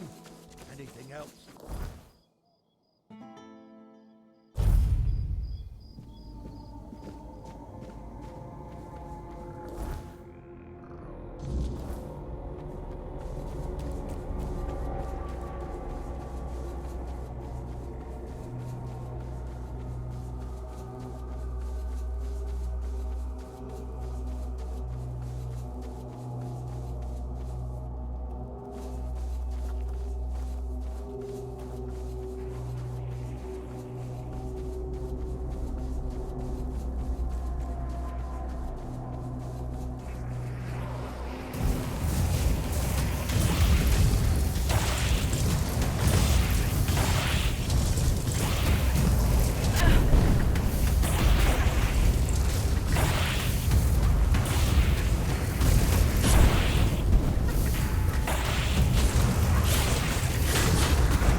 Help a soul out on your journey, will you?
I'd rather not talk to you.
My hands were made to serve the king, not rot in idleness. This emptiness. I cannot bear it. I threw myself into nothing, and nothing is what I became. Nothing without my king. Nothing without my blade. No, no, no. Don't speak that name. It's a traitor's name, hateful and vile. Let it be cursed. Let it be forgotten. I died a traitor's death, trampled and torn apart. Fitting. So very fitting. I thought that would be enough. But I failed him in life. How could one measly death be my absolution? I couldn't. I can't. I clawed my way out of the abyss, but came back empty-handed. Arthur? No. No, please. He cannot see me like this. He mustn't be made to look at me. My blade. My erendite. It remained behind. In the abyss. Deep in the weirdness. I cannot face my king without it. My sword belongs to him, as do I.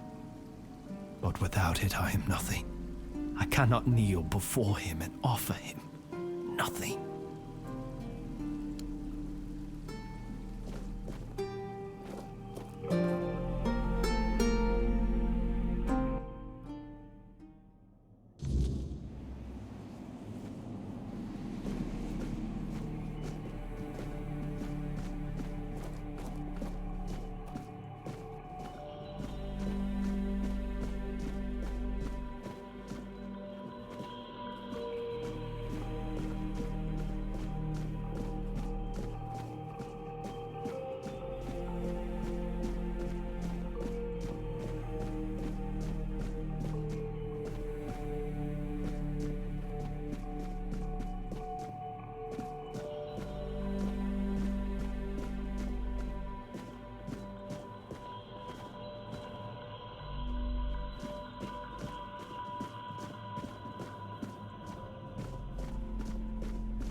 I should have stayed in the abyss.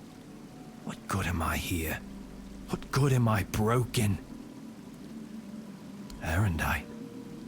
Oh, how I long to hold it again. Just the weight of it in my hand makes me feel almost whole again. Like I might be worthy. Like maybe not everything was lost.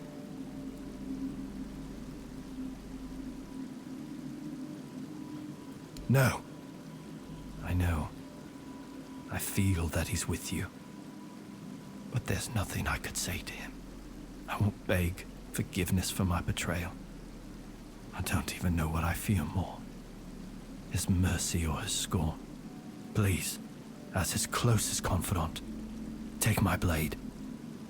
And I beg you, let me serve you and Arthur on your journey. Let me prove my devotion, my remorse, not with words, but with deeds. Let me earn his trust again. This is all I ask.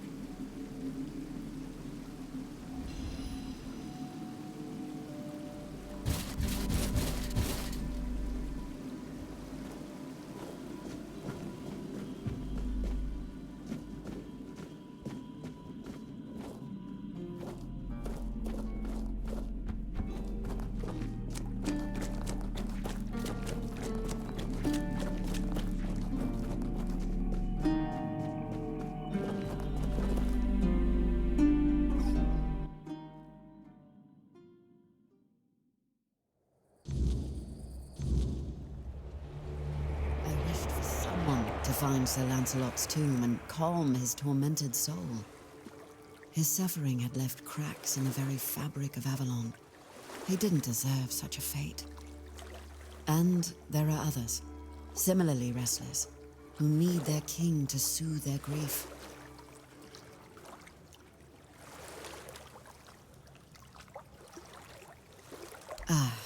I've been dreading that question, I won't lie. You've already met them all, I'm afraid. I'm the last remaining member of the guild, and have been for the past 100 years. Well, until now. You can see why I was so excited for you to join.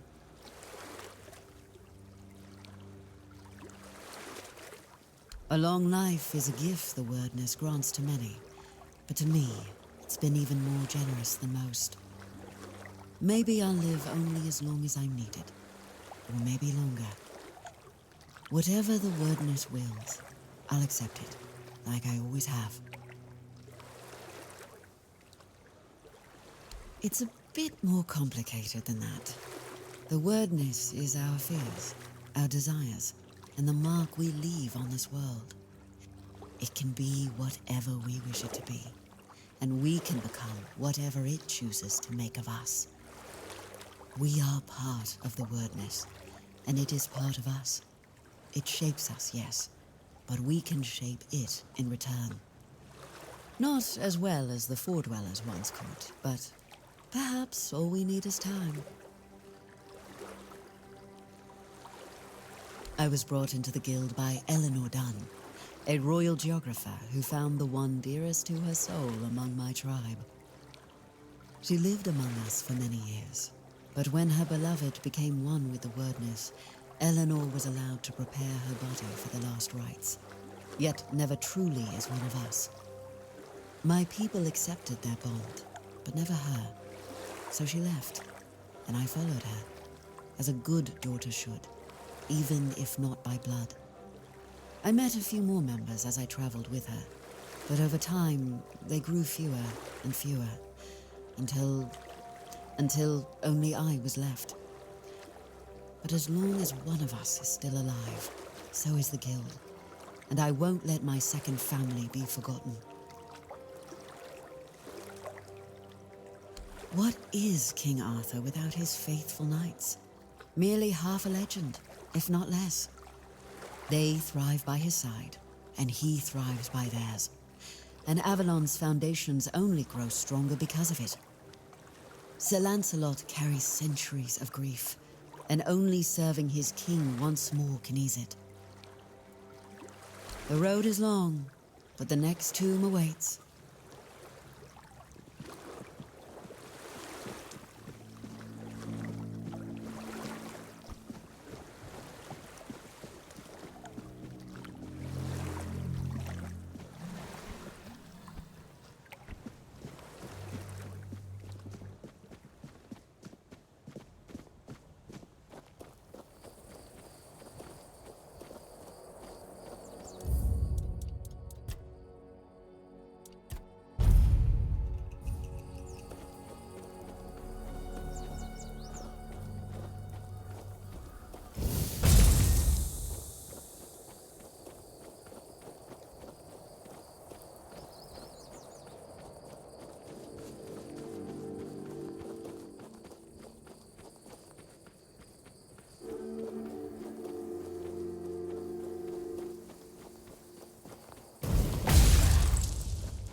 It's you. Welcome. I'm more than happy to oblige.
it's you.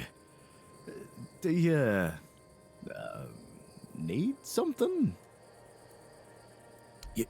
You did? I thought I heard some hammering. Oh, well, thank you for that. Truly. One less thing to worry about, right? Here, I put aside some money from my budget. You've earned it. And you have my gratitude. I'd ask you to fix the refugee barracks, but, well, there's no budget for making people's lives slightly less miserable. We'd have to do with something less spectacular. There are 2 places around here that could use some fixing up. First, there's the old gate. It used to be a proud marker for our territory, but now it's more of a sorry welcome sign. Then, there's the monument to the sea creature. It's been weathered down by the salty breeze, and honestly, it's starting to look less monumental and more pathetic. If you could restore them, it would do wonders for morale, and maybe even impress Fergus. What do you say? Fair enough. No rush. Well, actually, a bit of a rush. The gate's falling apart faster than my patience for these half-finished jobs. But I appreciate it either way.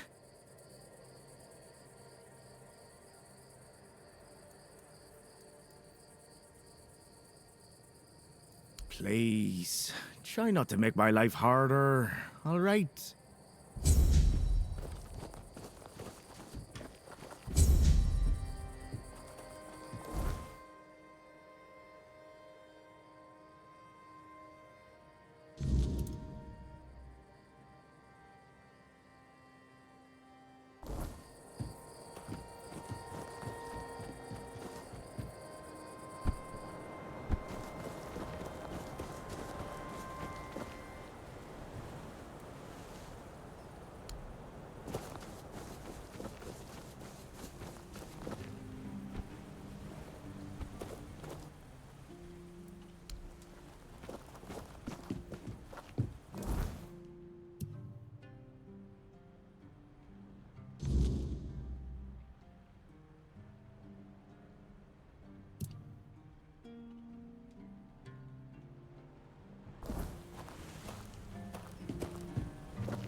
Lancelot.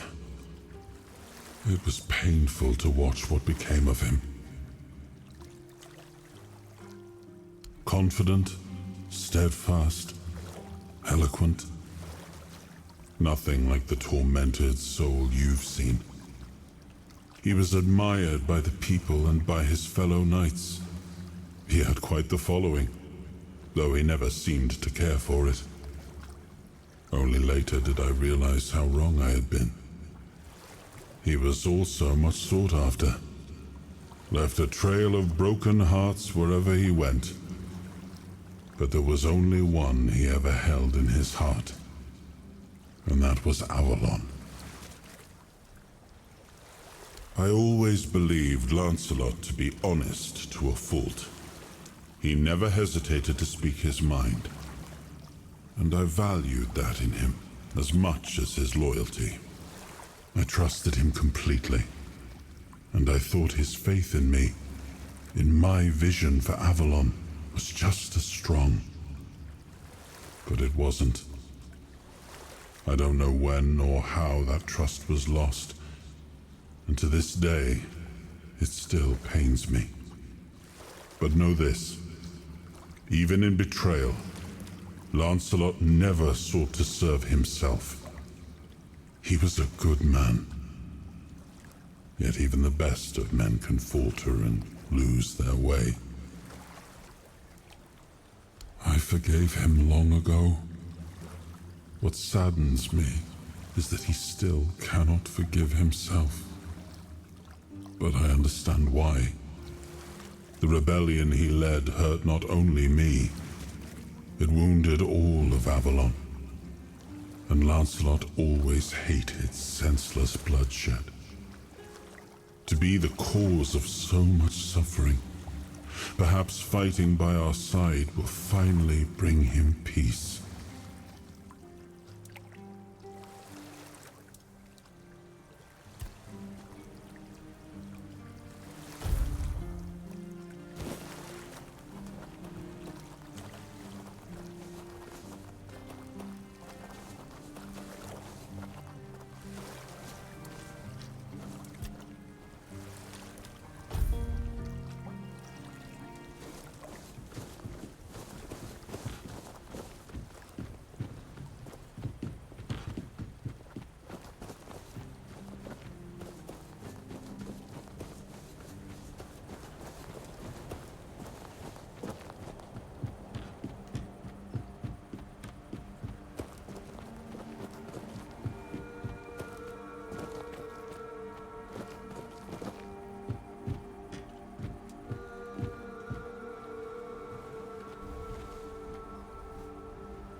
You're back.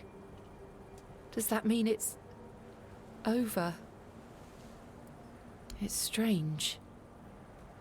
In a moment like this, I should feel something. But I don't. There's nothing. Just emptiness. The night is so quiet. It's a good thing Cole left this world in peace. That's something he'd been missing lately. I won't keep you any longer. I'll start packing and leave before dawn. I'll head towards Kuanocht and then... we'll see.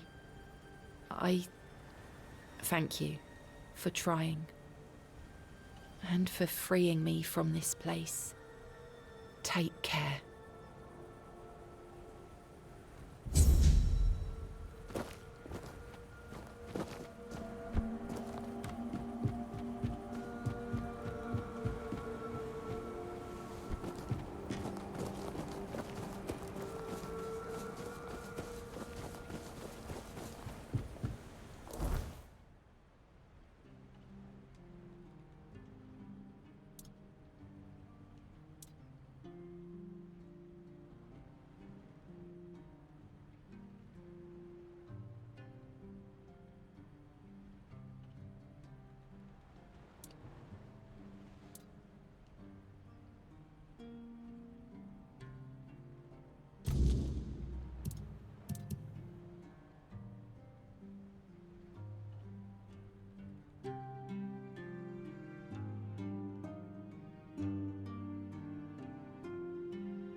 Greetings, my king.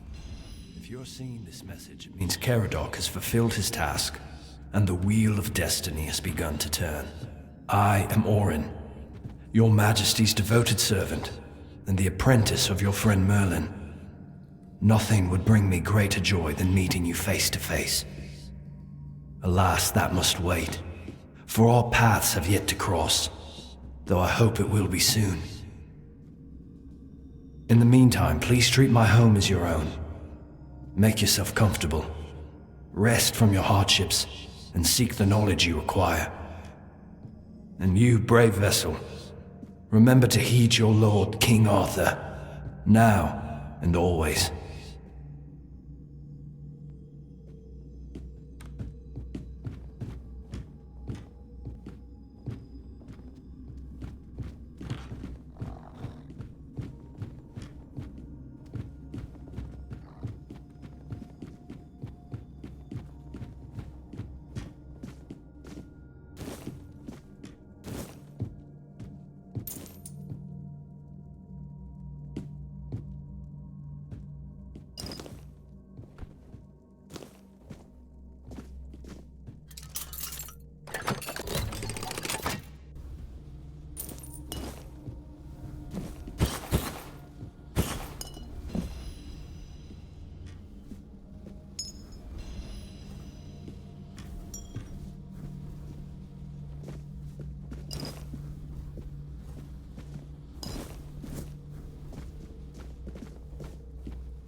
I understand that what Merlin and I have done was against the laws of nature.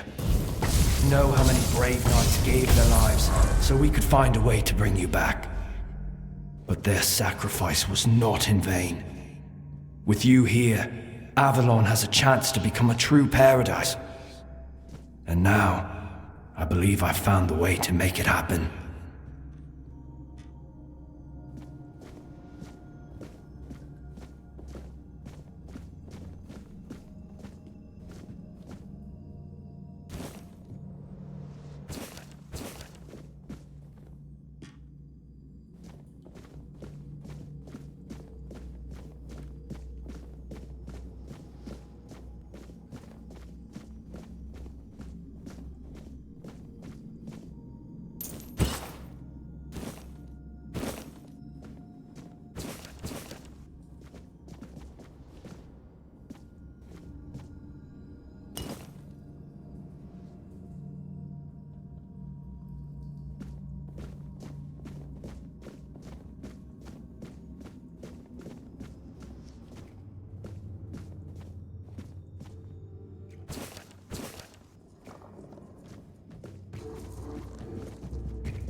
might have been, but I don't recall us ever meeting in person.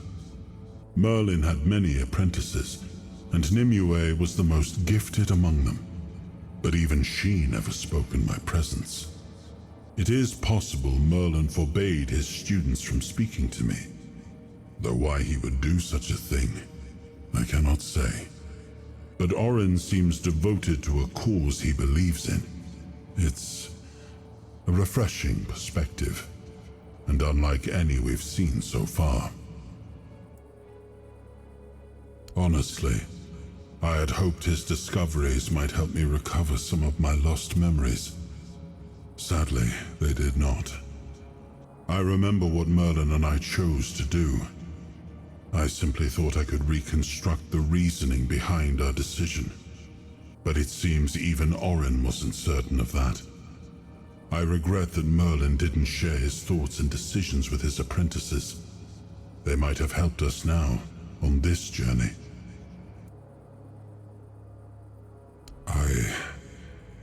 I'm not ready to answer that question, and I sense the final decision won't be mine to make. You're more important than you think, and our fates are bound together to the very end. In the end, Orin's opinion may not even matter.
might have...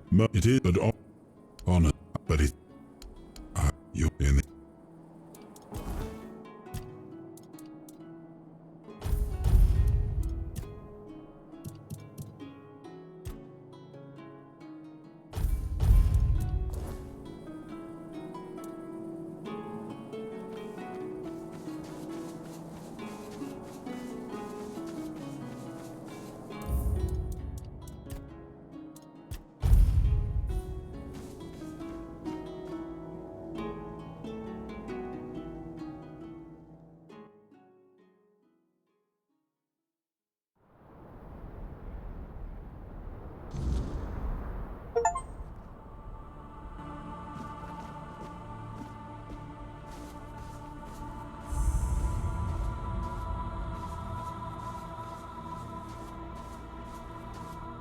You're from outside, aren't you? Silly question. You don't look like anyone from the tribes. Tell me, do you know anything about One Eye? Where he's stationed now? Of course. I'm Olwyn of the Svein tribe, though I don't know if they'll let me keep that name after running away like this. But I don't care. My tribe isn't what it used to be. I doubt anyone's still alive anyway. I don't know if I can talk about it. It's still too raw, you know? Something terrible happened. Truly terrible. Our god, the Lord of the Hunt, he got out of wherever he was being kept. And then he did what gods like him do. He hunted. Faithful or not, it didn't matter. There was so much blood. I'm sorry. I can't talk about it. Even under normal circumstances, that would be risky. Our archers would drop you the moment you stepped on our land. I don't know how many are left, but if I were you, I'd go to Gurfhan first. He can give you a pass, so you can visit the tribes without, well, getting shot. So if you value your life, go to the capital first. After that, wander as much as you like. So, about One Eye.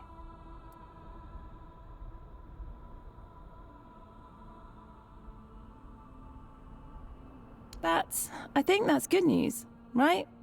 I'm on my way to join him. After what happened here, in my tribe, the Svein, I'd rather die for something than die for nothing. Well, thank you for the information, and see you in better times.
Hello there, and sorry I haven't much time for chatter, I'm afraid.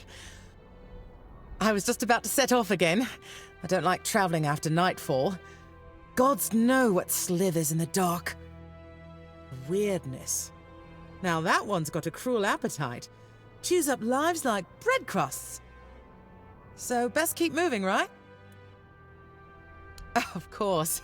In all this hurry, I forgot my manners. My name is Fillmore. But do not call me a lady. Though, my father would probably prefer it that way. Some knights aren't too fond of having a woman among them.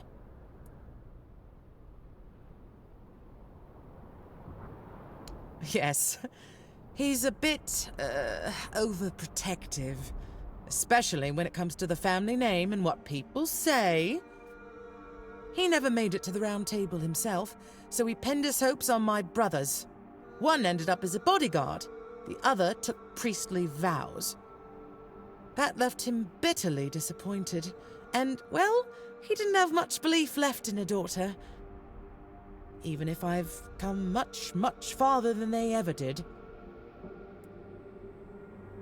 Why? I suppose I thought it would make me count. People notice a knight. They move aside when you pass. I read that even among the knights of the Round Table, there were few women. Percival, for example. Oh, what a wonderful life she must have had. Forlorn swords. But, if you don't mind, I'd rather keep the purpose of my journey to myself for now. I'd hate to jinx it, having come this far already. The road to Burrow to Connacht wasn't easy, and there's still much ahead. Yes, I heard they're not really friendly to outsiders. But I've no intention of getting in anyone's way. I'll keep to the paths that seem long forgotten. Besides, I'm not exactly searching for something most folk would care about anyway. Thank you. Safe travels, kind wanderer.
I sense the presence of a soul.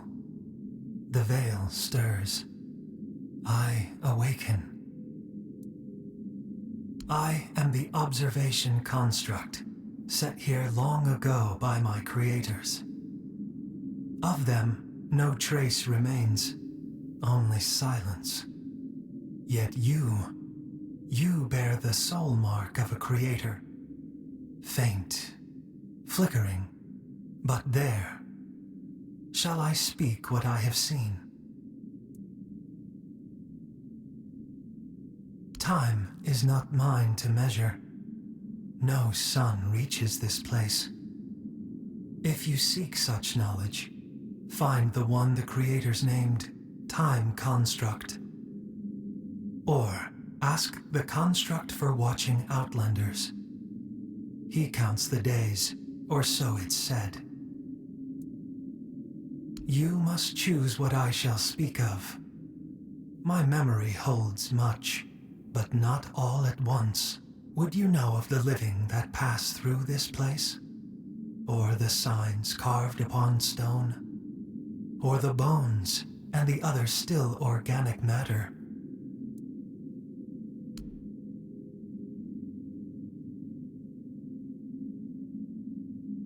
So be it. Many come, small lives, clawed and toothsome. They bicker, they fight, they devour. Be wary. None like you have passed this way in many cycles. None who bore such light in the soul. The stone is painted history. The first carved their truths into the walls, signs not bound by the turning of time. I watched as stars marked their days, the gut of the mountain, the giant's eye. The sky bore witness when the primordial fell. The pattern remains for those who know how to follow it, but few now do. One rests still, a skull of the first, cradled on a pedestal, delicate, revered. Perhaps the old tales speak true, that the creators sprang from those ancient ones. The signs point that way. But to say more would be beyond my knowing. A greater construct would be needed. I do not know this word. I was woken by the hand of creators, or perhaps by their will. That is enough. I wake to presence. I rest when the world falls silent. The watch is ended, for now. When another soul walks this ground, I shall wake once more. Take this as a memento of our meeting.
I thought I heard it here once.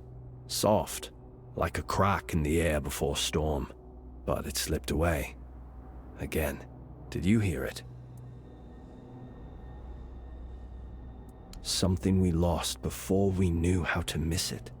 It shaped the way the rivers bend, the way trees lean into the wind. It's still out there, just harder to hear. I'm trying to hear the perfect thought. What remains of it, at least. It was the first true thing. We were made from it. We remember only the weight of its absence. Farewell.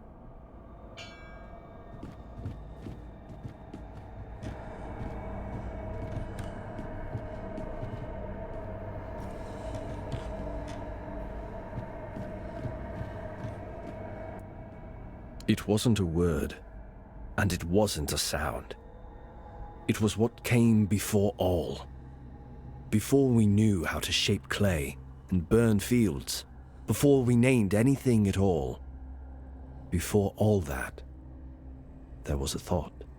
Not a rule, not a command. Just the rightness of a thing standing where it should stand. Growing where it should grow. Farewell.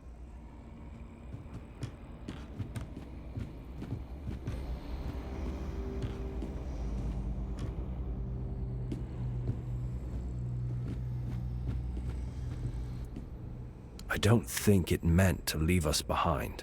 I think we forgot how to hold it. Because it's the only thing that ever made sense. Everything else is broken. It's real. Because nothing else ever fit right after it was gone. Maybe nothing. Maybe the stones would sit straighter in the ground. Thank you for listening. My clansmen lost patience for me. A while ago. Here, take this. It might prove useful during your travels. Farewell.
Never. Until now. Seeing it through your eyes. A truly fascinating phenomenon. It only proves how little we understood about the Four Dwellers. Sadly, our encounters with them were limited to the battlefield. We knew they created helpers for themselves, but their use appeared strictly military. We saw creatures that dragged the bodies of fallen Four Dwellers off the battlefield, like great hands retrieving their dead, or living beacons that revealed the location of our camps. But this construct seems even older. It must have been created before we ever arrived, back when they could explore their lands in peace. Lands we had to wrest from them, just to survive. We had no time for such speculation. As you know, survival in this hostile land was all that mattered to us. But now, with the construct's claim that they might have been the fathers of the Four Dwellers, it does give one pause. Who knows? Perhaps humans, too, might one day learn to coexist with the weirdness. But first, we must give them the time, so they may have a chance to find out.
Hello. What brings you here? Oh! By the piggish wounds. That looks like a Four Dweller's skull. I'm not sure. I can't put my finger on it. It looks similar, but far more primitive. Quickly, let's hide it. Who knows how people may react to seeing something like this in the middle of town? Let's not cause trouble for Varel. Tell me, what was it like? What did you see?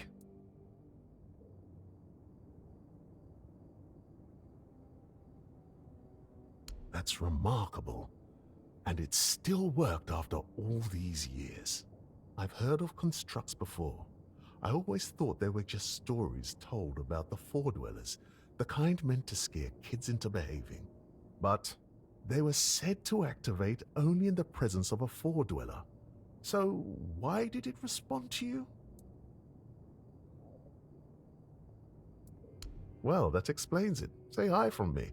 And thanks for trusting me with that. I'd love to hear how you got your hands or your soul on something like that and still walk among us. But right now, I need to focus on this discovery of a lifetime. So tell me, what else did this construct say?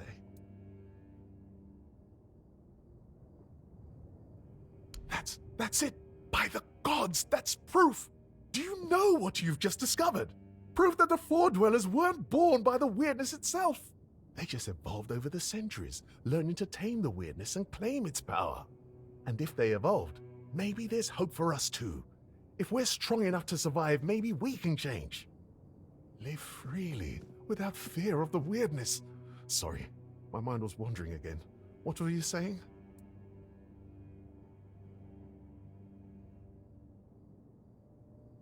Cave paintings? With their story? Incredible! Astounding! I'll have to go there myself someday. For now, I can only imagine what they might have looked like. Thank you. Here, take this for your reward and for your efforts for uncovering the artifact. I hope only the most remarkable adventures and discoveries find their way to you. Now, if you'll excuse me, I'll return to my thoughts.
Oh!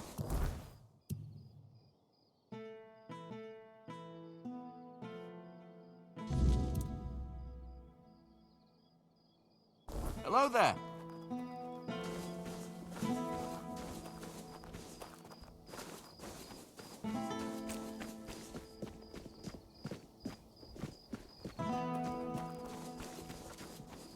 What brings you this way?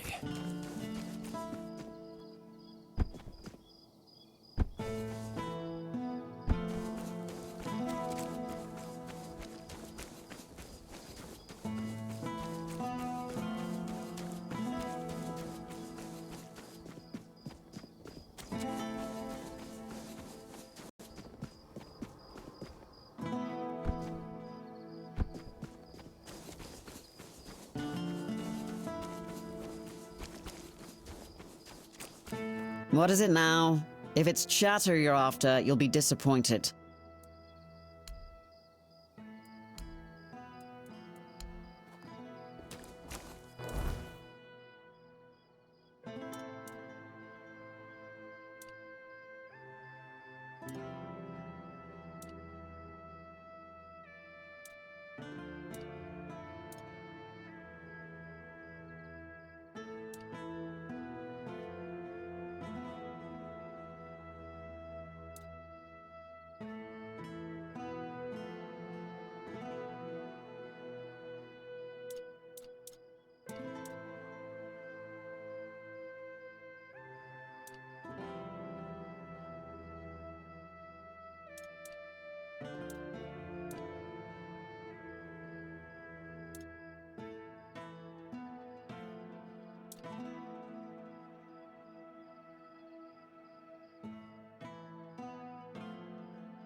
Have some spare food or coin? Anything else? Hello again. I've got everything you didn't know you needed.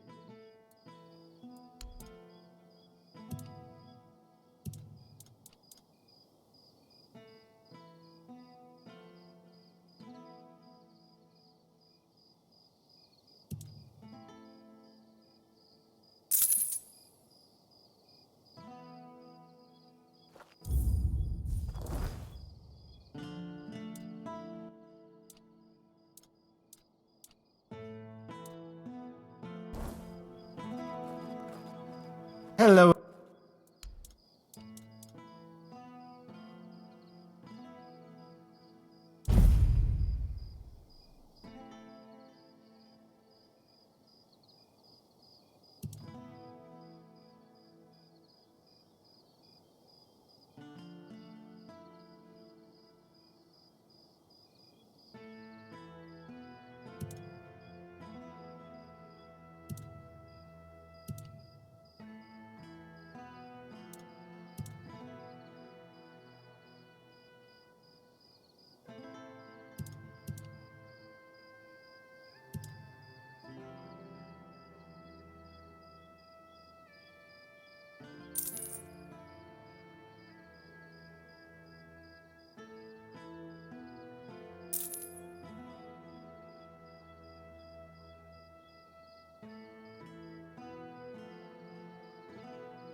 Help a soul out on you, Joe.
What a nice day.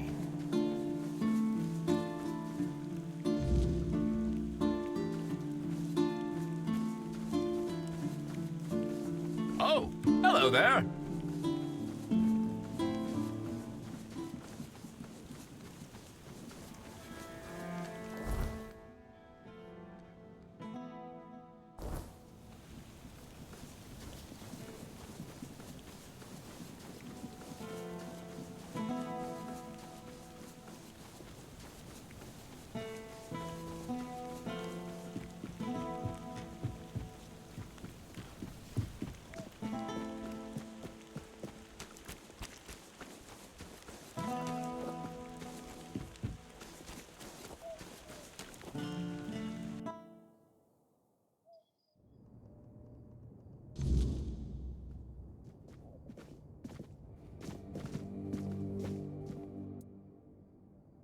Yes, I've already heard about the fields. They're glowing like beacons in the dark. Well done, truly. Here's your reward. You've not only helped the farmers, but you've also helped me ensure that this town has a fighting chance. Of course, there's more to this than just glowing fields and happy farmers. You see, the men here staying here is strategically important. Connacht is a perfect transfer point for us. Priests, supplies, knowledge, all flowing to the island asylum. If the men here were moved, or if its strength were undermined, we'd lose that advantage. And believe me, the church doesn't give up advantages lightly. So, yes, helping the farmers improves our standing. But don't mistake it for charity. We need this town stable. For now, anyway. You've done well, but remember, everything here serves a greater purpose.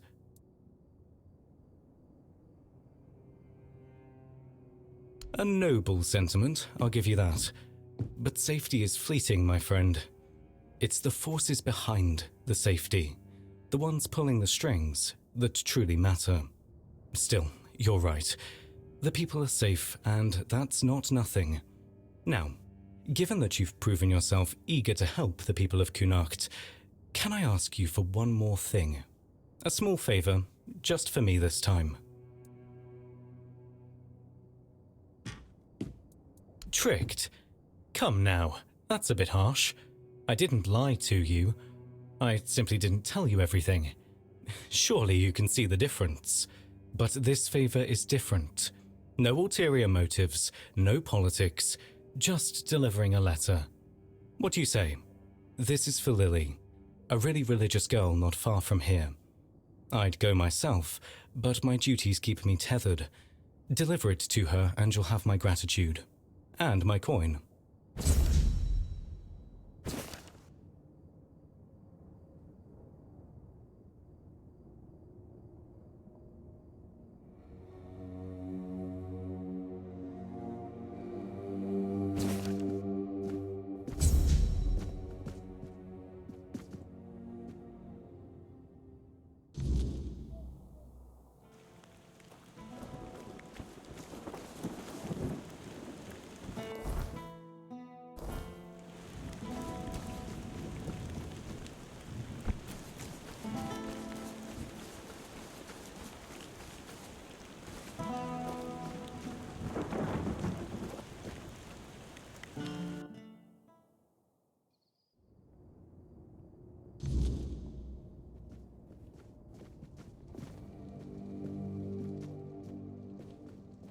You need something?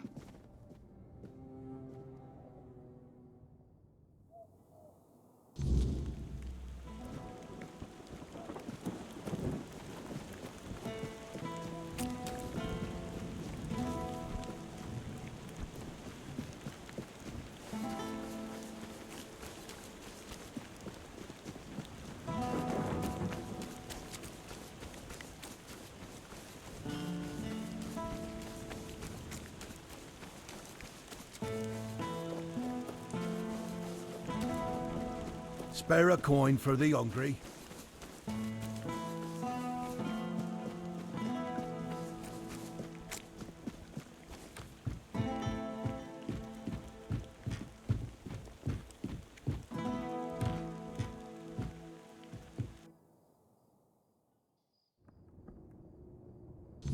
Haven't seen you at prayers lately.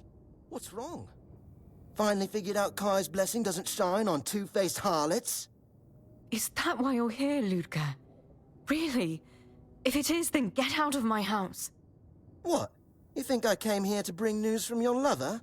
I don't know who you've been spreading your legs for, but if you tell me, I'll happily let him know you're waiting for him like the hussy you are. Shut up!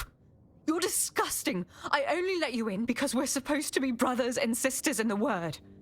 But if this is how you act, you're not welcome here. Now piss off. This isn't over, Lily.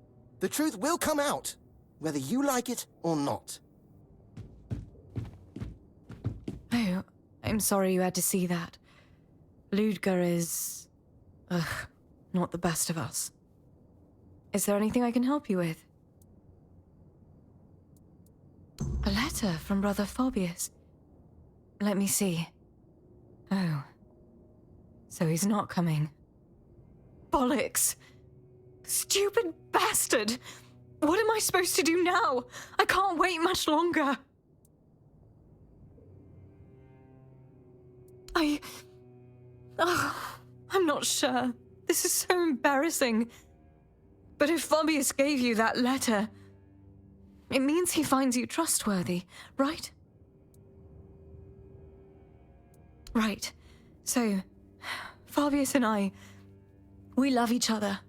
We've been meeting in secret for a while now, and I'm pregnant. I haven't told him yet. I was really hoping he'd come today, but he didn't. Ludger did. Like a damn hound sniffing out my misfortune. Now I can't go to Fabius, and I can't go to Niente because that moron will be following me around, causing a scene.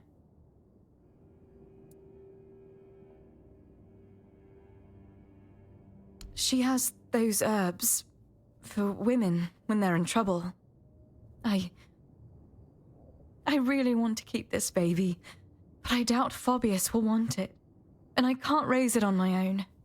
Connaught is small, and the people here, well, you've met Ludger.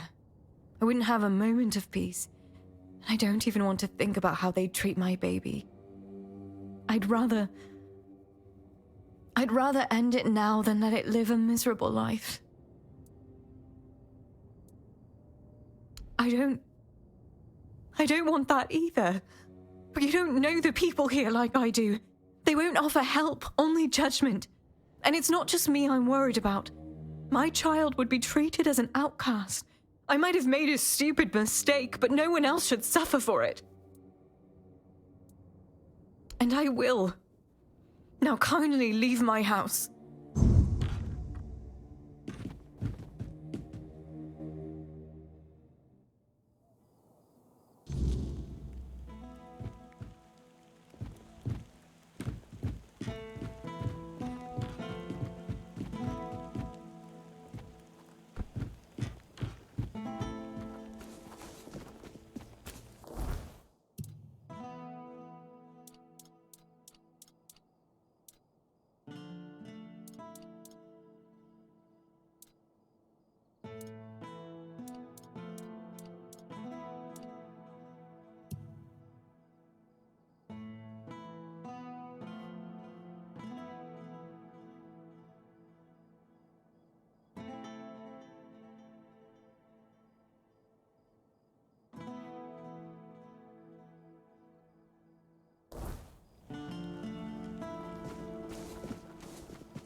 Come here. Good to see you, stranger.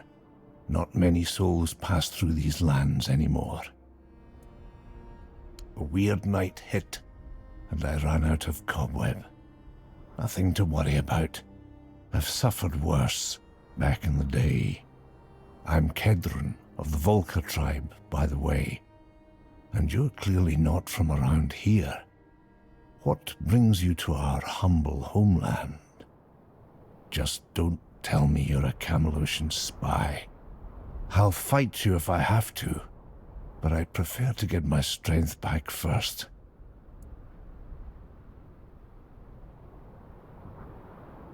We've got one of those all right. His famous crown, blasted thing.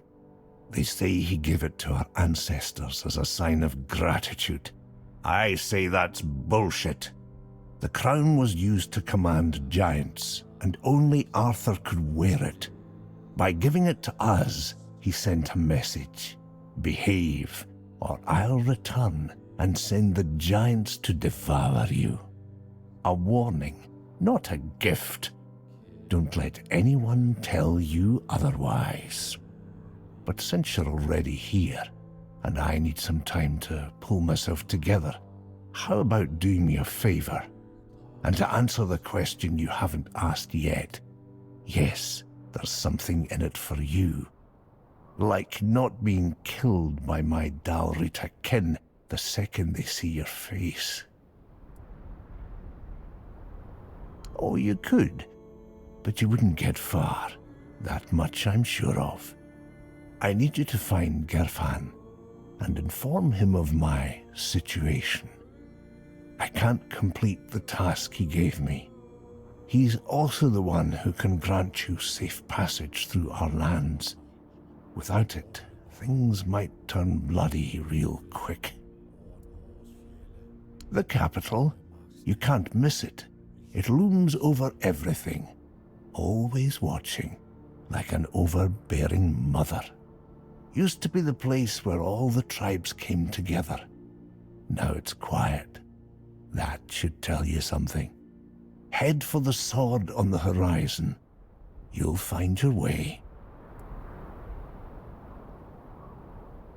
Gerfan is the voice of the tribes, chosen long ago, back when his name carried weight and the leaders still listened. They say Mather herself blessed the runes of his fate. Now, he's just an old man, waiting for a moot that may never come. But I'll give him this. He still believes, still tries to gather the tribes. If you ask me, that won't happen again in 100 years. The tribes are too busy tearing each other apart. Those days of sitting together to plan a future, gone. There's no future left. Just snow, ice, and the weirdness. Still, you should meet him. A gathering of the Dalrita tribes, called by the voice. Used to happen in times of peace or war, whenever something needed all of us to act. But there hasn't been one in years. Not since the fall of the Gunvalder tribe. Everything's scattered now. Broken. Nah, I'll be fine. Just make sure Gerfan knows where I am. Don't keep him waiting. Sure, no need to gossip. Though I'll admit, it was nice talking to someone outside the tribes who isn't some screaming Camalosian scum.